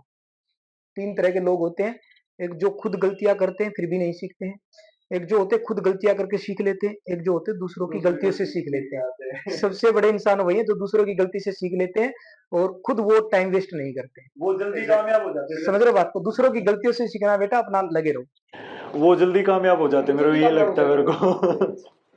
अच्छा आरपी सर, अभी है ना आप इतना अच्छा काम कर रहे हैं इस सेक्टर में, I think you are the right person जिससे हम बात कर सके कि यार कोई बच्चा अगर अभी से ही कोचिंग बिजनेस में आना चाहे, ठीक है, या फिर ट्यूशन पढ़ाना चाहे, जैसे आपने एक अर्ली एज में ट्यूशन भी पढ़ाया था, पहले तो ट्यूशन पढ़ाते टाइम बच्चे को क्या ध्यान रखना चाहिए, और दूसरा क्वेश्चन मेरा ये रहेगा कि अगर उसको फिर कोचिंग बिजनेस में आना है तब कौन कौन से फैक्टर हैं जो उसकी सक्सेस और फेलियर को डिफाइन करेंगे? बिल्कुल। देखिएगा, स्टार्टिंग तो मेरे हिसाब से ट्यूशन पढ़ाने से ही होनी चाहिए। एक वहाँ से इंटरेस्ट भी बनेगा आपका। अगर मान लिया आप इस चीज़ को बिज़नेस के तौर पर देख रहे हो, तो मैं नहीं कहता कि डायरेक्ट एकदम से अपनी अकेडमी ओपन कर लो या कोई प्लेटफ़ॉर्म बना लीजिएगा। अ, ज़मीनी रूट से काम करना चाहिए आपको, छोटे-छोटे बच्चों को पढ़ा सकते हो आप ट्यूशन। वहाँ से एक स्किल डेवलप होती है आपके अंदर पढ़ाने की, जो कि आपको हेल्प करेगी इस चीज़ को आगे बढ़ने में। वहाँ से क्या करते हैं, जब हम बच्चे के पास पास बैठकर पढ़ाते हैं, तो वहाँ पर हम बच्चे को ऑब्जर्व करते हैं कि इसको कैसे समझ में आएगा या कैसे समझ में नहीं आएगा। ये आगे तक हेल्प करती है आपकी, ठीक है? और अगर आप इसको एक एजुकेशन को बिज़नेस के तौर पर ही देख रहे हो, तो देखो कोई बुराई नहीं है, अगर अपने इंडिया में बन चुका है अब तो वैसे भी ये। एजुकेशन जो है ना एक बिज़नेस सब बन चुका है, ठीक है? बिल्कुल सर, तो देखा जाए तो यही है। पर अब जैसे कि ज़्यादातर क्या हो गया, ऑनलाइन हो गया है। तो अब सिर्फ़ अच्छा पढ़ाना ये भी मैटर नहीं करता है। ऑनेस्टली बोल रहा हूँ जो मैं चीज़, क्योंकि मैंने अपने इंडिया में देख रहा हूँ मैं बहुत सारे ऐसे टीचर जो बहुत अच्छा पढ़ाते हैं पर इतना नाम नहीं है उनका। इतना अच्छा वो मतलब बिज़नेस नहीं कर पा रहे हैं। तो एक्चुअली क्या हो गया, जैसे ये ऑनलाइन हो गया तो मार्केटिंग वगैरह का ऑनलाइन नॉलेज होनी चाहिए, मतलब नेट वगैरह की, इंटरनेट वगैरह की। ये बहुत सारी चीज़ें जो है ना इसमें मैटर करती हैं। तो एक अच्छी टीम आपके पास होनी चाहिए। देखो थोड़ा बहुत क्या एक स्किल तो आपके अंदर होनी चाहिए पढ़ाई में। इसके साथ तो आप कोई कॉम्प्रोमाइज़ नहीं कर सकते, क्योंकि ये सिर्फ़ पैसा कमाने की लाइन नहीं है। बच्चे का ठीक है ना? फ्यूचर भी तो है। हाँ, इसमें बच्चे का फ्यूचर है। आपको अच्छे से खुद आपके पास इतनी नॉलेज होनी चाहिए, प्रिपेयर होना चाहिए आपको। उसके साथ-साथ फिर आप अगर अच्छा कमाना चाहते हो, इस लाइन में आगे बढ़ना चाहते हो, तो आपको अब ऑनलाइन नॉलेज होनी चाहिए, ऑनलाइन की आपको मार्केटिंग करनी आनी चाहिए। जैसे अभी आप देख रहे होंगे, जैसे जो यूट्यूब पे ज़्यादा फेमस है, उसके पास ही ज़्यादा बच्चे पढ़ रहे हैं। हाँ, बिल्कुल सर, और बिल्कुल। जबकि ऐसा ज़रूरी नहीं कि जो यूट्यूब पे फेमस हो गया, वो अच्छा ही पढ़ाता हो। बहुत सारे टीचर हैं बेटा जो आज के टाइम पे फेमस नहीं है, उनसे बहुत गुना अच्छा पढ़ाते हैं। तो बहुत सारी चीज़ें हैं कि यूट्यूब पे हम किस तरीके से अपने आप को रिप्रेज़ेंट कर रहे हैं, और इसके चक्कर में एक्चुअली होता क्या है, मैं बच्चों के लिए ये चीज़ थोड़ा-सा एक गलत तरीके से जाती है कि एक फेक काम हो जाता है। बिल्कुल हाँ सर। ये बहुत सारे जो है ना मार्केटिंग ऐसी होगी, रील्स बनाते हैं। टीचर भी अब रील्स की लाइन में उतर चुके हैं, क्योंकि रील्स वायरल होती हैं, बच्चे को अच्छा लगता है, मोटिवेशनल लाइन 4 बोलते हैं, बिल्कुल सर। और पढ़ाने के नाम पे वहाँ पर क्या पता वहाँ पर क्लास में टीचर वो मिले ही ना। बिल्कुल सर। जैसे सर मैंने देखा है सर, जो बड़े-बड़े किसी का नाम नहीं लेंगे हम, जैसे बहुत बड़े-बड़े इंस्टीट्यूट हैं, हाँ, उनके टीचर्स यूट्यूब पे बहुत फेमस है, बिल्कुल। ऑनलाइन, ठीक है? सोशल मीडिया पे बहुत फेमस है। वहाँ जाके अब बच्चा उनको देख के कोचिंग लेने जाता है वहाँ पे दिल्ली में या बिल्कुल, कहीं पे भी, कहीं पे भी। जहाँ पर उनका इंस्टीट्यूट है। अब वहाँ पे जाके देखता है यार ये टीचर तो वीक में क्या पता एक ही दिन पढ़ाता है। पढ़ा भी नहीं ये भी रहे। धोखा, पढ़ाता भी नहीं है। रहे सर। तो बहुत सारे बच्चों का ये भी एक थोड़ा वो है। बट जैसा आपका क्वेश्चन ये था कि आगे कैसे बढ़ा जाए, मेरा मानना ये है कि भाई देखो आगे भी बढ़ना और साफ तरीके से बढ़ना है। हाँ सर। तो साफ तरीका ये, पहले अपने आप को प्रिपेयर करिएगा। जो जिस भी एग्जाम के लिए आप बच्चों को पढ़ाना चाहते हो, उस एग्जाम की आपको प्रॉपर नॉलेज होनी चाहिए, आपको सिलेबस अच्छे से पता होना चाहिए, आपकी कमांड होनी चाहिए। इस पे सबसे पहले काम करना आपको। दूसरी बात, फिर देखो सीधी सी बात है, आपको इस चीज को एक्सपेंड तो करना ही है। बिल्कुल सर, तो बिल्कुल। उसके साथ साथ आपको ऑनलाइन की नॉलेज होनी चाहिए, आपके पास एक अच्छी टीम होनी चाहिए। शुरुआत में आप ज्यादा पैसा नहीं लगा सकते हो, मानता हूँ छोटे लेवल पर काम करिएगा, पर अच्छी पॉइंट्स को पकड़िएगा। बच्चे को क्या चाहिए, जैसे अभी कोई एग्जाम सीजीएल का एग्जाम आ रहा है, तो आप उससे रिलेटेड अपना यूट्यूब पे काम करना शुरू कर दो, ठीक है? रेलवे का एग्जाम आ रहा है तो उससे रिलेटेड आप काम करना शुरू करो, तो धीरे धीरे अप्रोच बनती जाएगी, और एक धीरे धीरे टीम भी जुड़ेगी, अच्छी टीम आपके पास होगी, तो फिर डेफिनेटली आप ग्रो करोगे। आरबी सर, आपने मेरे को बता दिया, जैसे मैंने क्वेश्चन पूछा था कि अगर कोई बच्चा अभी कोई भी इंडिविजुअल अगर कोई कोचिंग बिजनेस में आना चाहे वो किस तरह से ग्रो करे, आपने सारी चीज़ें बहुत अच्छे से एक्सप्लेन करी। मेरी सुई सिर्फ वहाँ पर अटक गई अभी, या मेरे माइंड में जो बात चीज़ कैच करी ना, आपने बताया कि सिर्फ इतना ज़रूरी नहीं है आज के टाइम में कि आपको उस सब्जेक्ट की नॉलेज कितनी है और आप कितना पढ़ा सकते हैं। आई थिंक जब आर्टिफिशियल इंटेलिजेंस आ चुका है, chat GPT, cloud, Gemini, Gemini, perplexity इतने अच्छे से काम कर रहे हैं। सिर्फ इतना काफ़ी नहीं है कि आप सिर्फ है ना अच्छा पढ़ा सकें या आपको अच्छी नॉलेज हो। ठीक है, AI can do much better, but अभी क्या काम करता है, जैसे आपने मेंशन कर दिया बहुत अच्छे से कि आप है ना स्टूडेंट को पहले ऑब्जर्व कीजिए ट्यूशन पढ़ाते हुए। आप किस तरह से स्टूडेंट को ऑब्जर्व करते हैं, उसकी प्रॉब्लम्स को, इश्यूज को किस तरह से ऑब्जर्व करते हैं, उसके अकॉर्डिंग आप कैसे समझा पाएंगे उसे, वो बहुत बड़ा प्लस पॉइंट रहेगा जो अभी तक एआई नहीं कर पाता है। बिल्कुल सही बात है।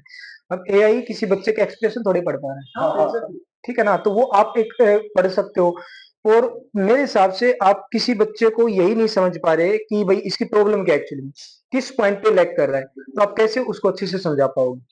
तो ये चीज़ बहुत ज़रूरी है कि एक्चुअली ऑफलाइन में ऐसा ज़्यादातर पॉसिबल होता है, बट अब तो ऑनलाइन का ज़माना आ गया है।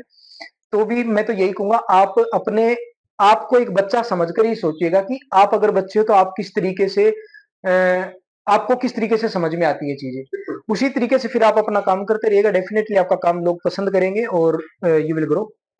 सर, मेरा एक क्वेश्चन है सर। मैंने देखा है कि जो दूसरे जो बड़े-बड़े इंस्टीट्यूट्स हैं ना, उनके ऑनलाइन के बैचेस में और आपके ऑनलाइन के बैच में क्या फ़र्क है? मेरे को एक छोटा-सा डिफरेंस बताना चाहो तो बता सकते हो तो?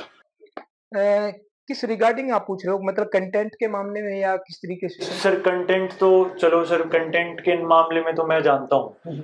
कंटेंट के मामले में तो बच्चे अगर खुद जाएँगे तभी पता चल पाएगा। मेरे कहे हुए पे तो कोई हाँ, विश्वास सही बात करे तो नहीं, मैं नहीं कहूँगा। नहीं, बट कंटेंट में भी मेरे को कई चीज़ें डिफरेंट लगती हैं आरपी सर के कंटेंट में, और जो जो बहुत फेमस है ना, अल्ट्रा फेमस हाँ, वाले हाँ, हैं। हाँ। एक तो वो मैम देखी है मैंने, वो ला ला ला ला ला ठीक है, एक तो वो है, और एक मैंने वो देखा है कि आपस में है ना ये बहुत जल्दी क्या बोलते हैं, जैसे रैपर्स में बीफ होता है ना, ये आपस में कंट्रोवर्सीज, लड़ाई वगैरह करके वो दोनों व्यूज वगैरह बढ़ जाते हैं, फेमस हो जाते हैं। इन टर्न बच्चों को ये लगता है कि यार ये बहुत अच्छे टीचर्स हैं। टीचर्स भी कंट्रोवर्सीज कर रहे हैं सर। तो नहीं, एक्चुअली ये पता है क्या है, अभी खासकर ये एसएससी के टीचर्स में ये ज्यादातर होने लग गया है कि टीचर्स में कंट्रोवर्सी हो गई है।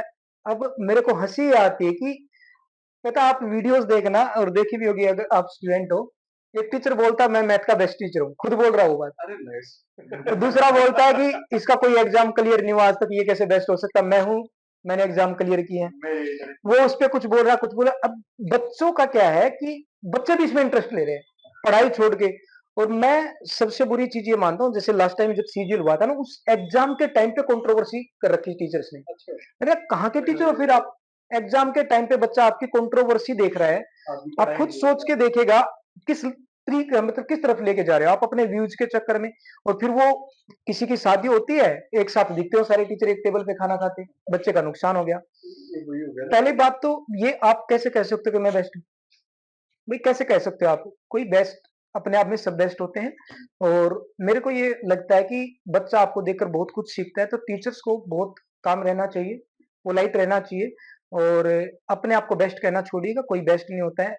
मैं ये कहता हूँ कि बस मैं तो कुछ भी नहीं हूँ। अब अगर बच्चा मेरे को बेस्ट बोल देता है ना, तो मैं ये कहता हूँ कि बेटा मैं आपका सिलेबस बहुत अच्छे से करा पा रहा हूँ, ये मेरे को आता है। बेस्ट कैसे कह सकते हैं? हम कुछ भी नहीं है। मैं तो इवन कोई बच्चा मेरे को टीचर बोले ना, मैं टीचर या टीचर भी नहीं मानता, मैं एक खुद स्कॉलर हूँ। ठीक है, मैं तो अभी काम कर रहा हूँ, मैं तो दिन रात सीखता रहता हूँ, कोई भी एग्जाम है उसमें अच्छे अच्छे क्वेश्चन मैं खुद सोल्व करके देख रहा हूँ। तो मैं कैसे कह सकता हूँ बेटा मैं टीचर हूँ, मैं बेस्ट हूँ? तो और बच्चों को भी मैं कहूंगा इस चक्कर में मत पड़ा करिए, ये सब व्यूज के चक्कर में। आजकल वही तो कह रहा हूँ, सोशल मीडिया पे बहुत ज्यादा ये चीजें हैं, एक्चुअल में दिखाई कुछ दे रहा है और पीछे कुछ और होता है। नहीं, दो चीज़ें हैं आरपी सर। एक तो क्या है ना कि मैं ये ऑब्जर्व करता हूँ कि सोशल मीडिया पे, जैसे हमारा एक कंपनी है जिसमें मैं इन्वेस्टर हूँ, ठीक है, और वो काम करती है डिजिटल मार्केटिंग और सोशल मीडिया मार्केटिंग में। उसमें जब हम ऑब्जर्व करने लगते हैं ना इस चीज़ को, तो मैं ये देखता हूँ कंटेंट, जो यूजफुल कंटेंट है ना स्टूडेंट्स के लिए, उस पर ज़्यादा ध्यान नहीं जा रहा है, बट ज़्यादा फोकस उस चीज़ पे है कि हम वीडियो को वायरल कैसे करें। हाँ। इसीलिए मैंने वो एग्जांपल दिया था वो मैम का ना, कि वो बुक लाइन्स वगैरह देखते हैं या फिर कुछ और। जैसे पता है क्या बात है, वो यही तो चीजें है ना कि बस वो देख रहा है कि बच्चा इंटरेस्ट कैसे ले इस चीज में। अब ये कहीं ना कहीं कमी बच्चों की भी है। हाँ जी। ये कहीं ना कहीं कमी बच्चों की भी है। बच्चा एक अच्छा पढ़ाने वाले टीचर को नहीं देख रहा, पर कोई टीचर वहां पे एंटरटेनमेंट अच्छा करा रहा है ना, तो उसको देख रहा है। और इसी की वजह से ऐसा हो गया कि टीचर से घंटे की क्लास लेते उसमें आधा घंटा उनकी शायरियां चलती हैं, मोटिवेशन की बातें चलेंगी, मतलब ये चीजें ज्यादा ऐड होने लग गई हैं, ठीक है। तो पढ़ाने पे कम फोकस रह गया टीचर्स का भी। तो मैं ये कहूंगा कि चलो बच्चे तो बच्चे ही हैं, आप जब हम सारे टीचर ही मिलकर मेन चीज पे काम करेंगे तो बच्चे को देखना पड़ेगा बिल्कुल और वो सही ट्रैक पे जा सकता है। तो टीचर से भी मैं रिक्वेस्ट करूंगा कि ये फालतू की चीजें ऐड मत करिएगा। एजुकेशन लाइन में आप शायरी वगैरह घुसा रहे हो, ठीक है, एक दो बीच में एंटरटेनमेंट के लिए होता है, जैसे हमारा सब्जेक्ट है मैथ। हाँ अब मैथ थोड़ा सा टफ सब्जेक्ट है, तो ऐसा हमें करना पड़ता है हल्का फुल्का सा कि बच्चा रिलैक्स रहे, माइंड रिलैक्स रहे। बिल्कुल ठीक है, थोड़ा बहुत मजाक कर लिया, पर ये नहीं कि हम कि बच्चा शायरी में खुश है तो हम शायरी करते जा रहे हो। तो ये कोई भाई हमने सर्कस थोड़े खोल दिया है कि सिर्फ उनका एंटरटेनमेंट ही करना है, उनको आगे लेके जाना है। तो वो चीजें बच्चे को नहीं पता, हमें तो पता है, हम उस तरीके से काम करना चाहिए जिससे बच्चा आगे बढ़े। अच्छा आरपी सर, एक चीज़ मेरे को बताइए कि बहुत बार ऐसा होता है कि बच्चों का एग्ज़ाम क्लियर नहीं होता है, ठीक है, और उनका क्लियर ना होने का जो रीज़न है ना वो अनइंटेंशनल है, मतलब उसने जानबूझ के कोई गलती नहीं करी है, ठीक है। तो ऐसी कौन कौन सी मिस्टेक है जो जिसको हम अनइंटेंशनल बोल सकते हैं, कॉमन मिस्टेक्स जो बच्चों से हो जाती है गलती से, जानबूझ के वो नहीं, करना नहीं चाहता और ठीक है। हो जाती है। हाँ, और प्लस क्या है कि अगर उनका एग्जाम ऐसे टाइम पे क्लियर नहीं होता है और आपको लगता है कि वो बच्चा ठीक है अगली बार में कर लेगा, तो आप किस तरह से उसको मैनेज करते हैं, समझाते हैं? देखो ये एक जेन्युइन क्वेश्चन है और ये बहुत सारे बच्चों के साथ ऐसा होता है। और सबसे इसका जो साइड इफेक्ट है ना, ये होता है कि मान लिया बच्चे ने कोई गलती नहीं की उसके हिसाब से, मतलब इंटेंशनली कोई गलती नहीं की, उसके बावजूद भी उसका एग्जाम नहीं निकला। तो यहाँ पर एक सबसे बड़ा जो बैड इफेक्ट पड़ता है ना इस चीज का, वो ये होता है कि बच्चे को ये लगता है कि तेरी किस्मत खराब है। बिल्कुल ये ठीक है ना? बोलने में भी बहुत बार आता है हाँ, ऐसे ये कि यार बहुत मेरी भाई शायद मेरी तो किस्मत किस्मत खराब थी। हाँ ये सबसे बुरी चीज हो जाती है वहां पर। अब गलती तो हुई है, कहीं ना उसने जानबूझ के नहीं, पर कहीं ना कहीं गलती हुई है। ये शायद मैं पहले भी डिस्कस किया था मैंने कि अगर कहीं पर भी आपको किसी भी तरीके से फेलियर देखनी पड़ रही है, तो वहां पर कुछ ना कुछ तो गलती हुई है। आपने जानबूझकर नहीं की, पर हो गई आपसे गलती। वो गलतियां, एक स्पेशली मैं एग्जाम के रिगार्डिंग बताऊं, कोई गवर्नमेंट एग्जाम की तैयारी कर रहा बच्चा कामयाब नहीं होता है, फेल हो जाता है, तो क्या क्या ऐसी गलतियां हो सकती हैं जो मतलब अन इंटेंशनली होती है। तो एक तो होता है बेटा, आपने मेहनत पूरी की है, बट आपने सिलेबस को अच्छे से नहीं समझा। हर एग्जाम का अलग सिलेबस है। आप सीजीएल दे रहे हो तो आपको पता होना चाहिए एग्जामिनर क्या क्या पूछता है। मेरा ये मानना है, जैसे मैं एक एग्जाम का एग्जाम्पल लूंगा बेटा, आप सभी एग्जाम से रिलेट कर देना। जैसे आप सीजीएल की तैयारी कर रहे हो, तो आपको पता होना चाहिए एग्जामिनर क्या क्या पूछता है। पिछले 10 साल के प्रीवियस ईयर आप सोल्व करो, देखो एक बार तो उनको ऑब्जर्व करो कि हाँ ये चीजें पूछ रहा है, फिर अपना सिलेबस डिसाइड करिएगा। आपके पास कितना टाइम है एग्जाम से पहले, अब उस टाइम पे अपनी सारी चीजें नोट करो कि मुझे ये टॉपिक मैं इतने दिन में क्लियर कर लूंगा, ये टॉपिक इतने, मतलब एक वो अपना, जैसे हम कोई भी कि कहीं पर जा भी रहे हैं तो हम पहले देखते हैं ना कि मुझे यहाँ से वो बस पकड़नी, फिर वहां से ये चीजें पकड़नी। सेम वही चीजें आपके पास एक प्लान होना चाहिए।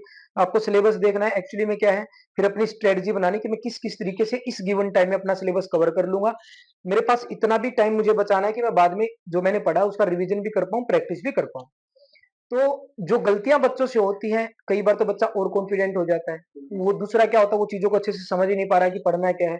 मेहनत कर रहा है नो डाउट, और यही रीजन होता है कि उसने मेहनत की, फिर लगता है उसको मेरी किस्मत खराब थी। बेटा स्ट्रेटजी में भी कमी रह जाती है आपकी। और देखो मैं एक चीज यहाँ पर भी बोलूंगा, कुछ कई बार दिन भी अच्छा नहीं होता है। ये एक्चुअली मैं, क्योंकि मेरे को भी लगता है कई बार कि आपका दिन अच्छा नहीं होता है, जैसे कुछ चीजें ऐसी हो जाती है जिन पे आपका काबू है ही नहीं। जैसे मैं एक बार बता देता हूँ, मैं इसका सीएचएसएल का मेरा एग्जाम था 2016 में। तो उस टाइम दिल्ली में बहुत तेज बारिश हो रखी थी, बहुत तेज बारिश हो रखी थी, घुटनों तक पानी भरा हुआ था। मैं एग्जाम सेंटर पर ही नहीं पहुंच पाया। तो वहां पर हमें फील होता है, ठीक है ना। तो वो अलग बात है, मेरा एग्जाम क्लियर होता ही नहीं होता, मैं आज के टाइम पे ही बोलूंगा मैं कर देता, मैंने तैयारी की थी, पर ना भी होता। पर एक ऐसी चीज है जिसपे आपका कोई काबू नहीं, वहां पर तो देखो अलग चीज है। बट आपने एग्जाम दिया उसके बाद भी क्लियर नहीं हुआ, तो बेटा फिर कहीं ना कहीं कुछ कमी रही है। और कमियां ये हो सकती है जो मैंने बताया, आपका ओवर कॉन्फिडेंट होना, दूसरा आपका सिलेबस को अच्छे से ना समझ पाना। वो हो जाता है, जैसे आपने मेहनत कर ली पर सिलेबस को अच्छे से समझ नहीं पाए, और क्या पढ़ना था क्या छोड़ना था, इस चीज को मैनेज नहीं कर, मतलब आपको ये समझ में ही नहीं आना कि क्या पढ़ना है, क्या बस आप पढ़ते जा रहे हो। तो ये चीजें होती है। और बहुत सा बार ऐसा किसी टीचर से आप पढ़ रहे हो, अपने टीचर भी गलत चुन लिया, ऐसा भी होता है कि वो एग्जाम के लेवल को ही नहीं समझ पा रहा खुद। अब एक्चुअली देखो ये चीजें थोड़ा सा ट्रेंडिंग में चल रही है कि आसान आसान क्वेश्चन कराते हैं, जादू दिखाते हैं कि 5 सेकंड में क्वेश्चन कर दिया, 6 सेकंड में कर दिया। स्क्वायर रूट निकाल के हाँ वो कर दिया भाई। हाँ भाई, गणित मैथ सीधी सी बात है, सिर्फ आसान क्वेश्चन पढ़ने से तो सिलेक्शन होना नहीं है। मेरा ये मानना है जैसे 25 क्वेश्चन मैथ के आ रहे हैं, तो भाई साहब 20 क्वेश्चन जिसने ठीक ठाक कोचिंग ली हर कोई बच्चा कर देगा, तो कंपटीशन उसमें नहीं है।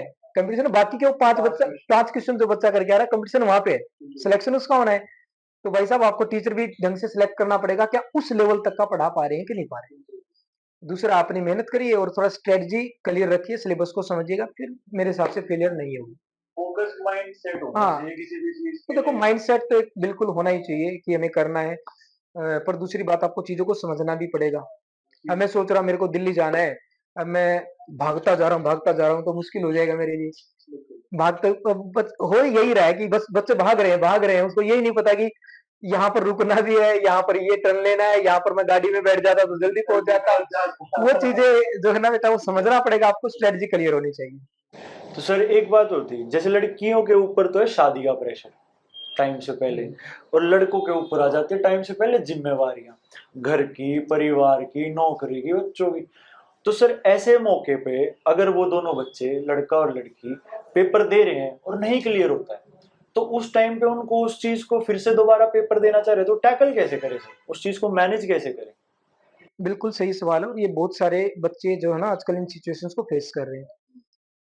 तो देखिएगा, पहली बात तो थोड़ा सा जो है ना हमारे समाज में एक सरकारी नौकरी को लेकर एक ऐसा हवा बना दिया गया है, उसकी वजह से बच्चों पे बहुत ज्यादा प्रेशर बना हुआ है कि सरकारी नौकरी सब कुछ है।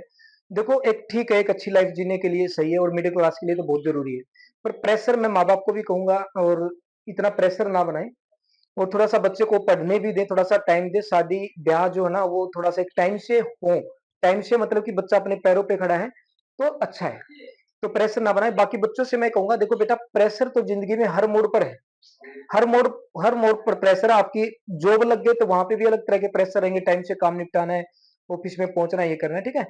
तो मैं ये कहूंगा एक युवा को ये हर प्रेशर के लिए तैयार रहना चाहिए। सीधी सी बात है, माइंडसेट बेटा, माइंडसेट आपका तगड़ा है तो ये एक बहुत छोटी सी बात लगेगी, बहुत छोटी सी बात लगेगी बेटा। आप उसी उम्र में जब आप ये चीजें फेस कर रहे हो, एक बच्चा आर्मी में जाके बहुत तगड़ा प्रेशर फील कर रहा है बॉर्डर पे, ठीक है ना, वो माइंडसेट आपको बनाना पड़ेगा और चीजों को मैनेज करना आना चाहिए बेटा। देखो हमने भी, जैसे मैंने आपको बताया, फादर एक्सपायर हो गए थे जब मैं ग्रेजुएशन में था, तो बड़ा था, घर पे सारी जिम्मेवारियां थी, कमाने का भी था, ये सब कुछ था। और एक चीज जो मैं कभी किसी को नहीं बताई, मैं आज बता देता हूँ। मजदूरी होती है ना, मजदूरी की है मैंने, हाँ मैंने मजदूरी की है, और मैं बताता नहीं था और ट्यूशन पढ़ाता था बच्चों को, ये सारी चीजें की है बेटा। ये कि सिर्फ ये बातें नहीं होती कि फिल्मी, तो मेरे गांव में बहुत सारों को पता है, वो उन्होंने देखा मेरा फेज। और तो वो सारी चीजें आपको, देखो बस ये मान लो कि आपके ऊपर ज्यादा जिम्मेवारियां हैं तो भगवान ने आपको कुछ और हिम्मत ही बनाया होगा। अच्छा करने के लिए, हाँ, अच्छा करने के लिए आपके अंदर और ज्यादा हिम्मत की जरूरत है बेटा, वो हिम्मत बनाए रखेगा। आज बुरा टाइम है, कल अच्छा भी आएगा। बस सीधी सी बात है, माइंडसेट तगड़ा रखिए बेटा। हो सकता है आपको दूसरों के बजाय ज्यादा मेहनत करनी पड़े, पर उस सफलता का जो मजा आएगा ना, मैं कहता हूँ अलग ही आएगा। मैं गांव में फ्री ऑफ कॉस्ट पढ़ा हूँ, क्योंकि गरीब परिवार था। कई बार टीचर जो है ना स्कूल की फीस मेरी माफ कर देते थे। और अभी मेरे गांव में बुलाया गया मेरे को एक स्कूल में, जो हमारे गांव का सरकारी स्कूल है ना, तो एक पहल मेरे गांव के लोगों ने शुरू की कि भाई जो भी बच्चे मेरिट लेकर आ रहे हैं उनको प्रोत्साहित करेंगे। तो वहां पर एक अच्छी चीज है, मेरी एज बहुत कम है और मेरे को चीफ गेस्ट बुलाया गया मेरे गांव में कि बच्चों को आप वो करो, पुरस्कार जो भी वितरण आपको करना है। तो वहां पे मैं एक बात बोल के आया था कि मैं जल्दी अपनी एकेडमी शुरू करूंगा, और मैं अपने गांव के हर बच्चे को फ्री ऑफ कॉस्ट पढ़ाऊंगा, और मेरी एकेडमी पे फ्री ऑफ कॉस्ट पढ़ रहे हैं मेरे गांव के बच्चे, चाहे वो ऑनलाइन हो ऑफलाइन हो, एक फीस कुछ भी फीस नहीं लेता, क्योंकि उस गांव ने हमें भी बहुत कुछ दिया है। और ये देखो प्रेशर तो आते रहेंगे, हम भी बहुत सारी मुसीबतें झेल झेल कर यहाँ तक बढ़े हैं। बढ़ोगे बेटा, माइंडसेट तगड़ा रखिएगा, सीधी सी बात है, भगवान साथ देता है। सर मैंने देखा है बुरे वक्त की एक खास बात है, बताऊं क्या? सर वो बीत जाता है सर। बिल्कुल टाइम चला जाता है बेटा, आज बुरा है कल अच्छा भी आएगा। वो बस चला जाता है। जरूरत इस चीज की, आप किस तरीके से आपने उन चीजों को फेस किया, किस तरीके से आप डटे रहे, किस तरीके से लड़े, जिंदगी में हर मोड़ पर लड़ाई है बेटा, कभी बुरे हालातों से, अच्छे हालातों में अपनों से को पहचानने में, ये सारी चीजें बेटा आपको लड़ना तो पड़ता है, यही जिंदगी है। बस हिम्मत बनाए रखिएगा और खुश रहिएगा। खुश रहकर जितना काम करोगे ना उतना अच्छा होता है। स्माइल अगर फेस पे है ना तो आपके फेस पे स्माइल होनी चाहिए। मेरे का तो बच्चों ने नाम ही निकाल दिया था, यूट्यूब पे कमेंट करते थे स्माइलिंग बुद्धा। सर आप तो हमेशा स्माइल करते रहते हो। भाई यही है, एक पॉजिटिविटी मिलती है। स्माइल करते हैं ना और हम किसी भी चैलेंज को टैकल करते हैं तो वो इजी हो जाता है। इजी हो जाता चाहे वो बेशक से कितनी भी भड़क दे रहा हो हमारे दिमाग में, हमारे हमें डिप्रेशन दे रहा हो या कुछ भी दे रहा हो। एक लाइन बोला था ना मैं कि सीख लूंगा, बस आगे बढ़ना भी सीख लूंगा, और कुछ भी हो जो मेरे को चीजें नहीं आती मैं सीख लूंगा, बस इसमें कुछ नहीं है। घबराना तो है ही नहीं बेटा, आज बुरे हालात हैं इनसे लड़ना भी सीख लूंगा, और अच्छे दिन भी लेकर आऊंगा। जिद होनी चाहिए, जुनून होना चाहिए बेटा, सब कुछ हो जाता है। और आप देखेगा ना, कितने आपके पास एग्जाम्पल हैं, अब्राहम लिंकन, ये सब स्ट्रीट लाइट में बैठ के पढ़ते थे, तो बेटा उनकी जिंदगी कितनी वो रही होगी, आप सोच के देखेगा। तो आपको बहुत हिम्मती बनाया भगवान ने, इतनी मुश्किलें दी हैं तो आगे बढ़ जाओगे, हिम्मत मत तोड़ना बस। सर जैसे आपने कभी मतलब क्लास में देखा हो कि कोई हरामी बच्चा है और फिर भी आपको लगा कि इसका नहीं होगा, मतलब आपको लगा कि इसका नहीं होगा और उसका हो जाता है, तो ऐसे केस में आप क्या कहना चाहोगे सर? तो देखिएगा, पहली बात तो मेरे को पता चल जाता है कि इसका होगा कि नहीं होगा। हरामी बच्चों का इतना डर नहीं लगता है मेरे को, समझ जाता हूँ ये बस। जैसे कुछ बच्चे पता है क्या होते हैं, मतलब फूल बने रहेंगे, बाकी बच्चों वो पढ़ते हैं, वो मेरे को परफॉर्मेंस दिख जाती है और मैं समझ जाता हूँ इसका होगा सिलेक्शन। उनका डर नहीं लगता, मेरे को डर लगता है उस बच्चे का जो है काफी मेहनती, बट डरा डरा सा रहता, काफी सीरियस रहता है। उस बच्चे का मेरे को ज्यादा डर लगता है कि यार ये मेहनत भी कर रहा है बट ये डर की वजह से रह जाएगा। क्योंकि डर में एक्चुअली एग्जाम में होता क्या बेटा, कुछ तो वैसा ही प्रेशर होता है और कुछ उसके अंदर पहले से ही डर है, तो ऐसे में गलतियां होती हैं। तो उनका मुझे ज्यादा डर रहता है। हरामी बच्चे वो चंचल है, वो माइंड फ्रेश रखते हैं अपना और पढ़ते भी हैं बाद में काफी, तो ले जाते हैं भाई सिलेक्शन। और आपको दिखता भी होगा यार, वो पढ़ता भी नहीं था फिर भी सिलेक्शन नहीं, वो पढ़ते हैं। हरामीपन आपके सामने करते हैं, दिखाते नहीं कि हम पढ़ते हैं। हाँ वो सर सुनी थी ना, बचपन में आया करता कि मतलब भाई पूरा दिन तो खेलता रहो है और फिर तेरा आईआईटी में हो गया, मैं एमबीबीएस में हो गया और कितना कितना हो गया, तो वो क्या करते थे कि वो सुबह तो खेलते थे, सब वो इधर उधर रखते थे और फिर रात को जाके पढ़ते थे। मेरे काफी अच्छे ऐसे स्टूडेंट रहे जो ऐसे ही क्लास में मस्ती कर रहे थे, बट वो सिलेक्शन ले गए और मैं पता था मेरे को इनका होगा सिलेक्शन। आरामी लड़के सर पढ़ भी जाते हैं और लड़की भी ले जाते हैं, ऐसा भी कुछ? हाँ देखो भाई, पता है क्या बात है, हरामी बच्चे जो है ना वो थोड़ा माइंड फ्रेश रखते हैं अपना, खुले मिजाज के होते हैं, और खुले मिजाज के आदमी कुछ ना कुछ अच्छा कर ही लेते हैं। तो इस मामले में भी अच्छा कर लेते हैं सीधी सी बात है भाई। सर लोगों का क्या पर्सपेक्टिव है कि आरामियों को देख के कि ये कुछ नहीं करेंगे, ये कुछ नहीं करेंगे, ये कुछ नहीं करेंगे, और पता है क्या होता है, जो कुछ नहीं करते वही कमाल करते हैं। ऐसा है कि हरामी भी दो तरह के होते हैं, तो ठीक है हरामीपना बाकी लोगों के सामने कर रहे हैं अपना, बाकी मेन फोकस भी रखते हैं अपने काम पे, और एक पूरा टाइम बस वो एक्चुअल में ही हरामी है तो उनका तो क्या होगा फिर। हाँ, नहीं तो बाकी ठीक है, मस्ती करो, जिंदगी यही है। मतलब ज्यादा सीरियस भी नहीं रहना दोस्तों किसी भी चीज को लेकर। ये दिमाग है, इसको जितना फ्रेश रखोगे उतना ही अच्छे तरीके से काम करेगा ही। तो प्रायोरिटी आपकी है जो उस पे काम करते रहिए, माइंड को फ्रेश रखेगा, हंसी मजाक भी जरूरी है, दोस्त बनाइए और दोस्त अच्छे बनाइए। ऐसा भी नहीं कि टाइम वेस्ट कर रहे हो, बट ऐसे हो कि थोड़ा मजाक मस्ती भी कर रहे हो और बाकी अपना अच्छे तरीके से बैठ के काम भी कर रहे हैं, तो वो सबसे बढ़िया रहता है। अच्छा आरपी सर, अभी जो आपने एक एप्लीकेशन लॉन्च करी है आरपी कॉन्सेप्ट ऐप करके, उसके पीछे आपका मोटिव क्या है और किस तरह के स्टूडेंट्स के लिए वो बनाई गई है? आप क्या चाहते हैं कि किस तरह के स्टूडेंट्स उसको ज़्यादा एक्सेस कर सकते हैं? जी। तो अपनी जो एप्लीकेशन आरपी कॉन्सेप्ट है, अ, अभी जैसे एसएससी के एग्जाम हो गए, रेलवे के एग्जाम है, एचएसएससी के एग्जाम है, दिल्ली पुलिस हो गया, डिफेंस का कोई भी एग्जाम है, इन सबको ध्यान में रख के इस पर पढ़ाया जा रहा है। और जो मेरे मैथ रीजनिंग के जो स्पेशल बैचेस चलते हैं वो भी खासकर एसएससी, रेलवे, यूपीएससी, सीसेट हो गया, बैंकिंग हो गया, जहाँ पर भी मैथ रीजनिंग आता है उनको ध्यान में रख के ही मैं पढ़ाता हूँ, डीपली पढ़ाया जाता है। मोटिव ये है कि मैंने जब जिस दिन एप्लीकेशन लॉन्च की थी तो मैं लाइव आया था, मैंने एक ही बात बोली थी कि मैं ये चाह रहा हूँ कि आज ये एप्लीकेशन लॉन्च कर रहा हूँ, मैं ये चाह रहा हूँ कि इस एप्लीकेशन को ज्यादा डाउनलोडिंग की वजह से नहीं, ज्यादा सिलेक्शन की वजह से जाना जाए। और मैं आपको बता देता हूँ, मैंने कोई उसका प्रमोशन वगैरह कुछ नहीं करवाया था। आज ये आपकी शायद इस प्लेटफॉर्म पे डिस्कस हुआ है, हाँ ये एप्लीकेशन पे डिस्कस हुआ है, तो मैं कोई प्रमोशन वमोशन नहीं करवाता हूँ। ठीक है, यूट्यूब पे जब मैं पढ़ाता था बच्चों को बता देता था।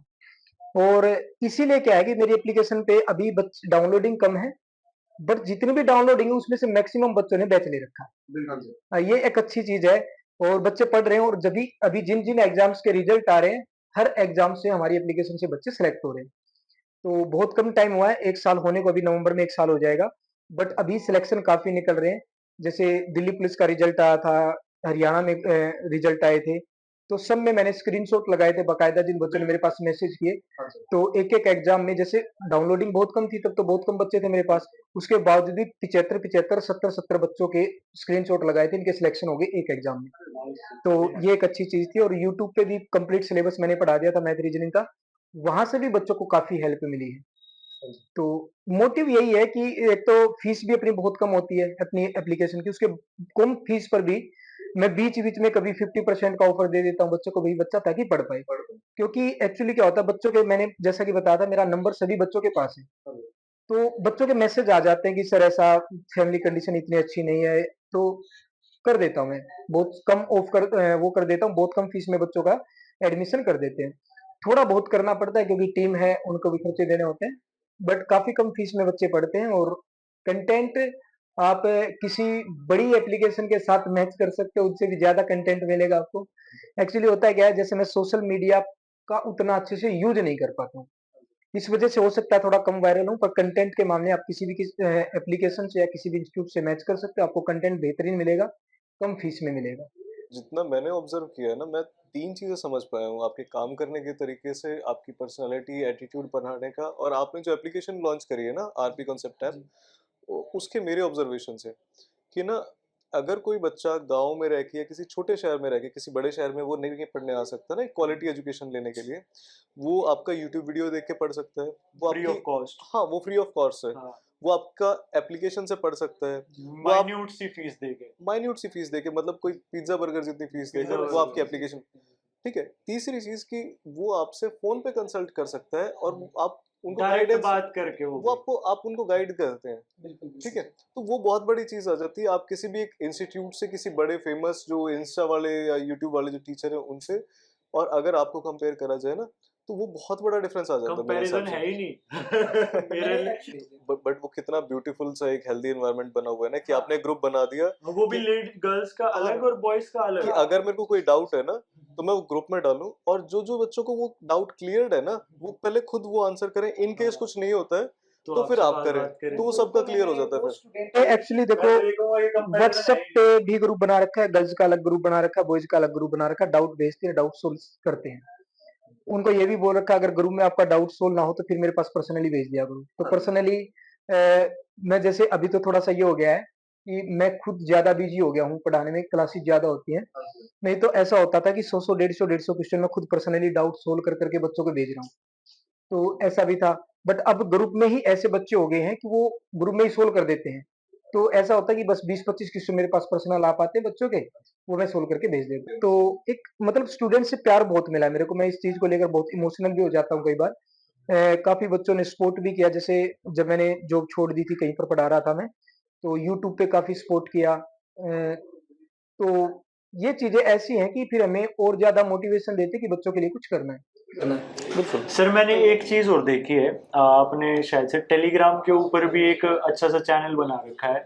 आप नाम बता दीजिए मेरे को। मैथ्स बाय रविंद्र पांचाल के नाम से अपना टेलीग्राम चैनल भी है, वहां पर मैं free of cost paid courses वाली पीडीएफ डाल देता हूँ। हाँ, सारे नोट्स मेरे वगैरह जितने भी पेड कोर्सेज की पीडीएफ हैं, सोल्ड भी और अनसोल्ड भी, सारी की सारी मैंने डाल रखी। बच्चे को नोट्स बनाने की जरूरत नहीं है, अगर सिर्फ प्रैक्टिस करनी है अनसोल्ड पीडीएफ निकालिएगा, कोई डाउट आता तो उसी टॉपिक की सेम सोल्ड पीडीएफ निकालिएगा। तो वहां पर ये आप मेरे टेलीग्राम चैनल से कर सकते हो। मैथ्स बाय रविंद्र पांचाल के नाम से टेलीग्राम चैनल है, और मैथ्स बाय रविंद्र पांचाल के नाम से यूट्यूब चैनल है, वहां पर सारी वीडियोज भी हैं। उन वीडियोज की भी सोल्ड पीडीएफ और अनसोल्ड पीडीएफ मेरे टेलीग्राम पर मिल जाएंगी। तो कंप्लीट आपको एक ऐसा माहौल है कि वहां पर आप अच्छे से पढ़ सकते हो बिना सर ये यूट्यूब पे और ये टेलीग्राम पे, इन पे तो कोई कॉस्ट नहीं है ना मेरे हिसाब से? कोई कॉस्ट नहीं उसमें। क्योंकि कई कई जगह पे मैंने देखा है कि यूट्यूब वगैरह पे भी ये क्या कहते हैं, ज्वाइन करने की फीस लगा देते हैं, मेंबरशिप है तभी आपको 4 अलग कंटेंट आप। एक्चुअली ऐसा था, जब मैंने जॉब छोड़ी थी, पढ़ा रहा था जहाँ पे मैं, तो यूट्यूब पे जब पढ़ाने लग गया तो थोड़ा सा होता, फाइनेंशियली थोड़ा सा बर्डन आता है। तो बच्चे मुझे ये सपोर्ट कर रहे, सर आप है ना ऐड वगैरह ज्यादा मैंने ऐड नहीं लगाई अपनी किसी वीडियो पे, ताकि बच्चा मतलब डिस्टर्ब ना हो। तो मैं ऐड भी नहीं लगाता था, बिना ऐड के अपनी वीडियो चलती थी, 1.5 2 2 घंटे पढ़ाता था। और दूसरा, बच्चे ये बोलते थे सर इस पे कोई, मुझे तो पता भी नहीं था कि वो जैसे हम कुछ पे कर सकते हैं यूट्यूब पे भी, वो होता है एक ऑप्शन सुपर थैंक्स वगैरह भी, सुपर थैंक्स वगैरह सुपर थैंक्स वगैरह। बच्चे देते तो है, पबजी वालों को देते तो है, सुपर थैंक्स देते बेफालतू। तो बच्चे बोलते थे सर हम पे कर देंगे, तो मैंने उस टाइम, शायद वो मेरी रील वायरल हुई थी, मैंने एक ही चीज बोली थी, बेटा अगर देना है ना तो बस सिलेक्शन ले लो, और ये वादा कर लो कि अपनी पहली जो फीस, अपनी पहली जो सैलरी होगी ना, उससे किसी गरीब बच्चे को पढ़ाना है। बिल्कुल सर। आपके आसपास जो भी गरीब बच्चा दिखे ना, उस सैलरी को वहां पर यूज करना, पार्टी नहीं करनी उस सैलरी से, जरूरतमंद ना किसी मंदिर मस्जिद में दान करनी है, वो अपना कोई भी जरूरतमंद बच्चा दिखे उसको पढ़ाओ, बस एक सैलरी काफी है उस बच्चे के लिए, बहुत आगे बढ़ जाएगा, बहुत दुआएं मिलेंगी। सर जरूरतमंद से याद आया सर, हमारी फूड ड्राइव है जैसे, तो हाँ हाँ बिल्कुल। तो हम फूड ड्राइव करके आते हैं ट्यूसडे थर्सडे सैटरडे, और साथ साथ है ना हमें देख के हमारे और भी कई भाईचारे में है ना, मतलब यार दोस्त भाई बंधु है ना हमारे जुड़े हमारे साथ, जो कि अब रेगुलर दे के आते हैं। अगर हम नहीं जा पाते हैं तो वो भाई उस चीज को कंट्रीब्यूट कर देते हैं, उस चीज को लेके कि हाँ भाई हम खाना दे के आएंगे, और सर अच्छा भी चल रहा है भगवान की दया से। रीतिक ये बहुत अच्छी पहल लगी, मेरे को पता चला था। और देखो एक्चुअली में भूखे को खाना देना, यही सबसे हाँ सबसे बड़ा दान है। और इंसान को मतलब कुछ ऐसा करना चाहिए जरूर जिससे दूसरों को खुशी मिले, और आप ऐसा करके देखिएगा, किसी दूसरे को खुशी देकर देखिएगा, खुद को इतनी जबरदस्त खुशी होगी ना, वो जो सेटिस्फेक्शन वो अलग ही लेवल का है।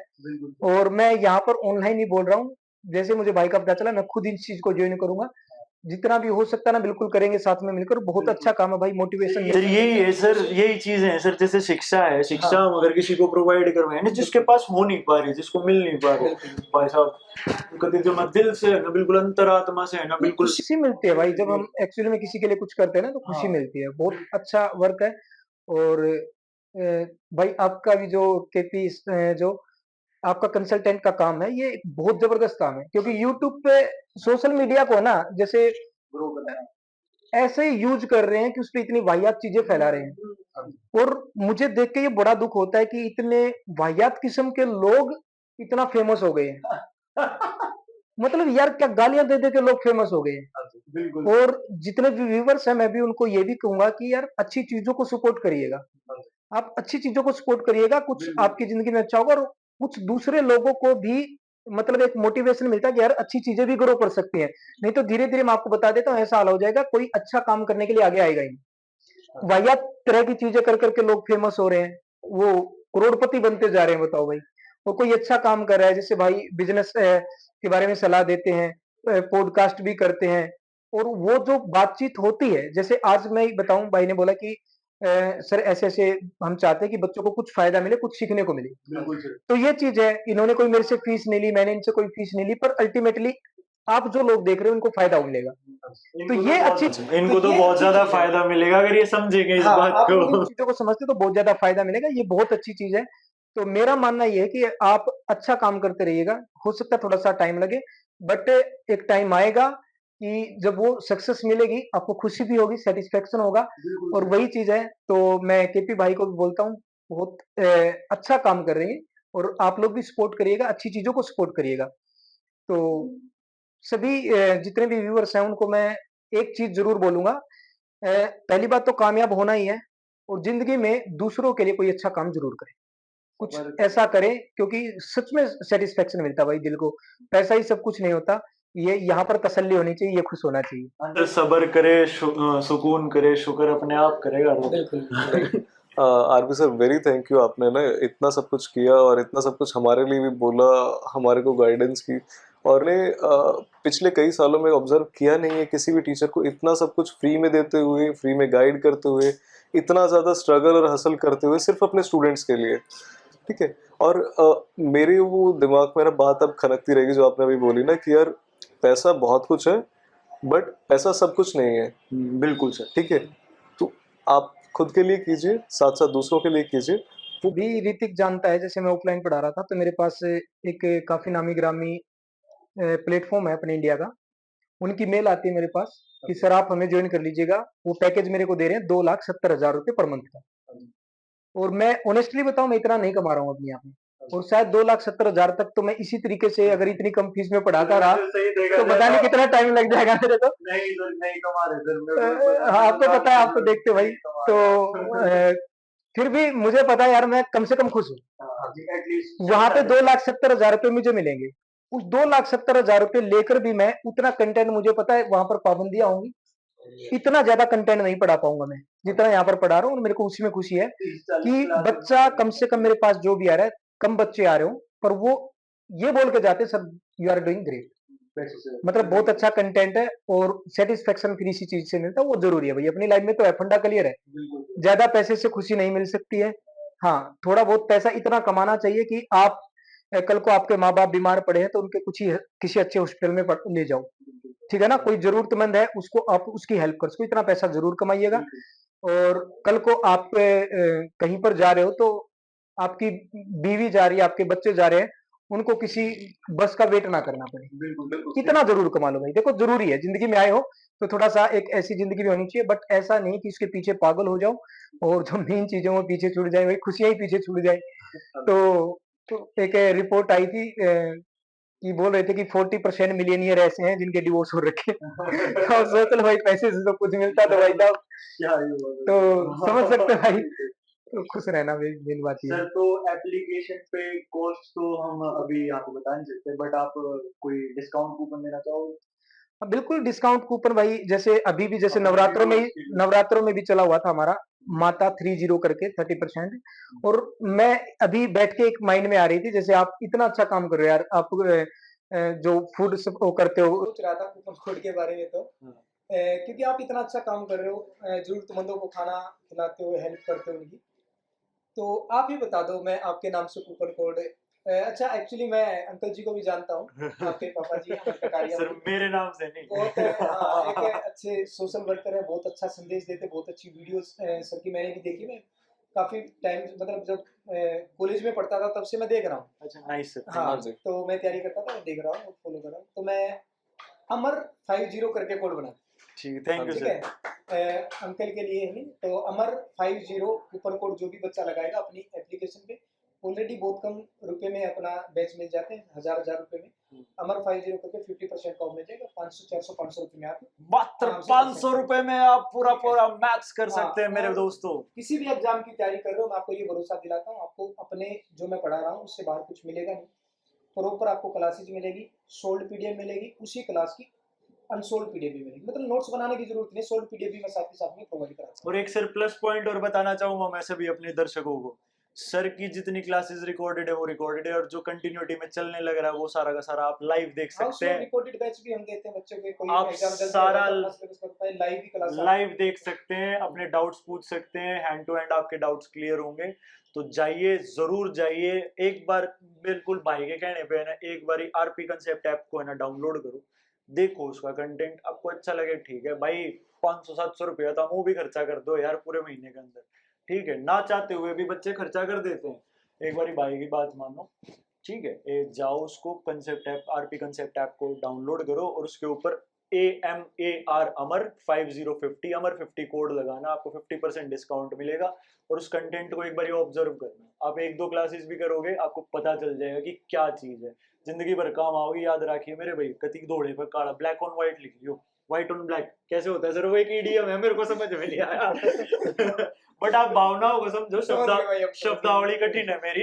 यार पता है क्या, अब मेरे को समझ आ गया कि मैथ्स तो बढ़िया हो जाएगा। हाँ। अब आपको ना प्रदीप सर की क्लासेस ज्वाइन करनी पड़ेगी साथ में। ठीक है सर, नेक्स्ट हमें पता है कि हमें क्या करना है, इंग्लिश की तरफ जाना है अब। मैथ्स तो हो जाएगा आपका यहाँ पे क्लियर ना। हाँ, मैथ्स अभी यहाँ पे आरपी clear सर के हो साथ मैथ्स आपका क्लियर हो जाएगा, पर है ना इंग्लिश के लिए प्रदीप सर के पास जाना पड़ेगा। गया। वो देखते हैं सर कि कहाँ पे हम कर पाएंगे करके। अच्छा पढ़ा जी, प्रदीप सर बहुत अच्छा पढ़ा। भाई वो इंग्लिश के लिए ढूंढना पड़ेगा, ये बोल दो, क्योंकि ये वो लगा दो कि हमें अब इंग्लिश के लिए ढूंढना पड़ेगा, प्रदीप सर को उसको म्यूट कर देंगे। इंग्लिश के लिए ढूंढना पड़ेगा, बोल दो ना, एक ही तो काटनी है लाइन। अच्छा मैथ्स तो आपने देख लिया कि आरपी सर का, अब मुझे लगता है कि इंग्लिश के लिए अब आपके लिए कोई नया टीचर ढूंढना पड़ेगा। हाँ, ये वाइंड अप करेंगे इस लाइन के बाद ना। ये बोल दो। जैसे एक लाइन ही है ऐसे, ठीक है। यार अब मैंने कहा है ना, ये सारा सब कुछ देख के लग रहा है कि है ना आपका मैथ्स तो है ना आरपी सर के पास क्लियर हो जाएगा। इंग्लिश के लिए है ना कोई ढूंढना पड़ेगा। ठीक है भैया, आपके और सर के है ना अगर आशीर्वाद हम मेरे साथ रहेगा, हमारे साथ रहेगा, सभी के साथ, तो हम पक्का कोई ना कोई अरे जल्दी नहीं, इंग्लिश के लिए भी बिल्कुल ढूंढ यार, लेंगे। बिल्कुल यार, बिल्कुल। Sir thank you very much आपका हमें ज्वाइन करने के लिए, हम दोनों भाइयों को। एंड आशा करता हूँ कि आप जिए हजारों साल, और आप है ना ऊंचाई है ना बहुत बहुत बहुत सारी छुए, और आपके सभी बच्चे, जितने भी बच्चे आपसे पढ़े, उन सभी का सिलेक्शन हो। So all the best, all the very best. और बाकी बाइंड अप नहीं, करेंगे मेरे आप- साथ। बिल्कुल मैं आरपी भाई, मैं ना मैं आपका थैंकफुल हूँ कि आप इतनी अच्छी जो सर्विस दे रहे हैं ना हमारे लोकल लड़कों को, लड़कियों को, जितने बच्चे अपने करियर में अपनी लाइफ को चेंज करना चाह रहे हैं, उनकी इतनी आप हेल्प करते हैं, गाइडेंस करते हैं, उसके लिए तहे दिल से बहुत बहुत शुक्रिया। बहुत बहुत शुक्रिया सर। ठीक है, थैंक यू और भाई। मैं आपके व्यूवर्स को बोलना चाहता हूँ धन्यवाद पहली बात तो, और ऑल द बेस्ट आप सभी को। और सपोर्ट करिएगा, देखो अच्छा काम जो कोई करता है ना उसको सपोर्ट करिएगा। जैसे केपी भाई हैं, ऋतिक भाई हैं, इतना अच्छा काम कर रहे हैं भाई साहब, इन चीज़ों को थोड़ा सा फैलाया करो ताकि ज़्यादा से ज़्यादा बच्चे इन चीज़ों से सीख पाए।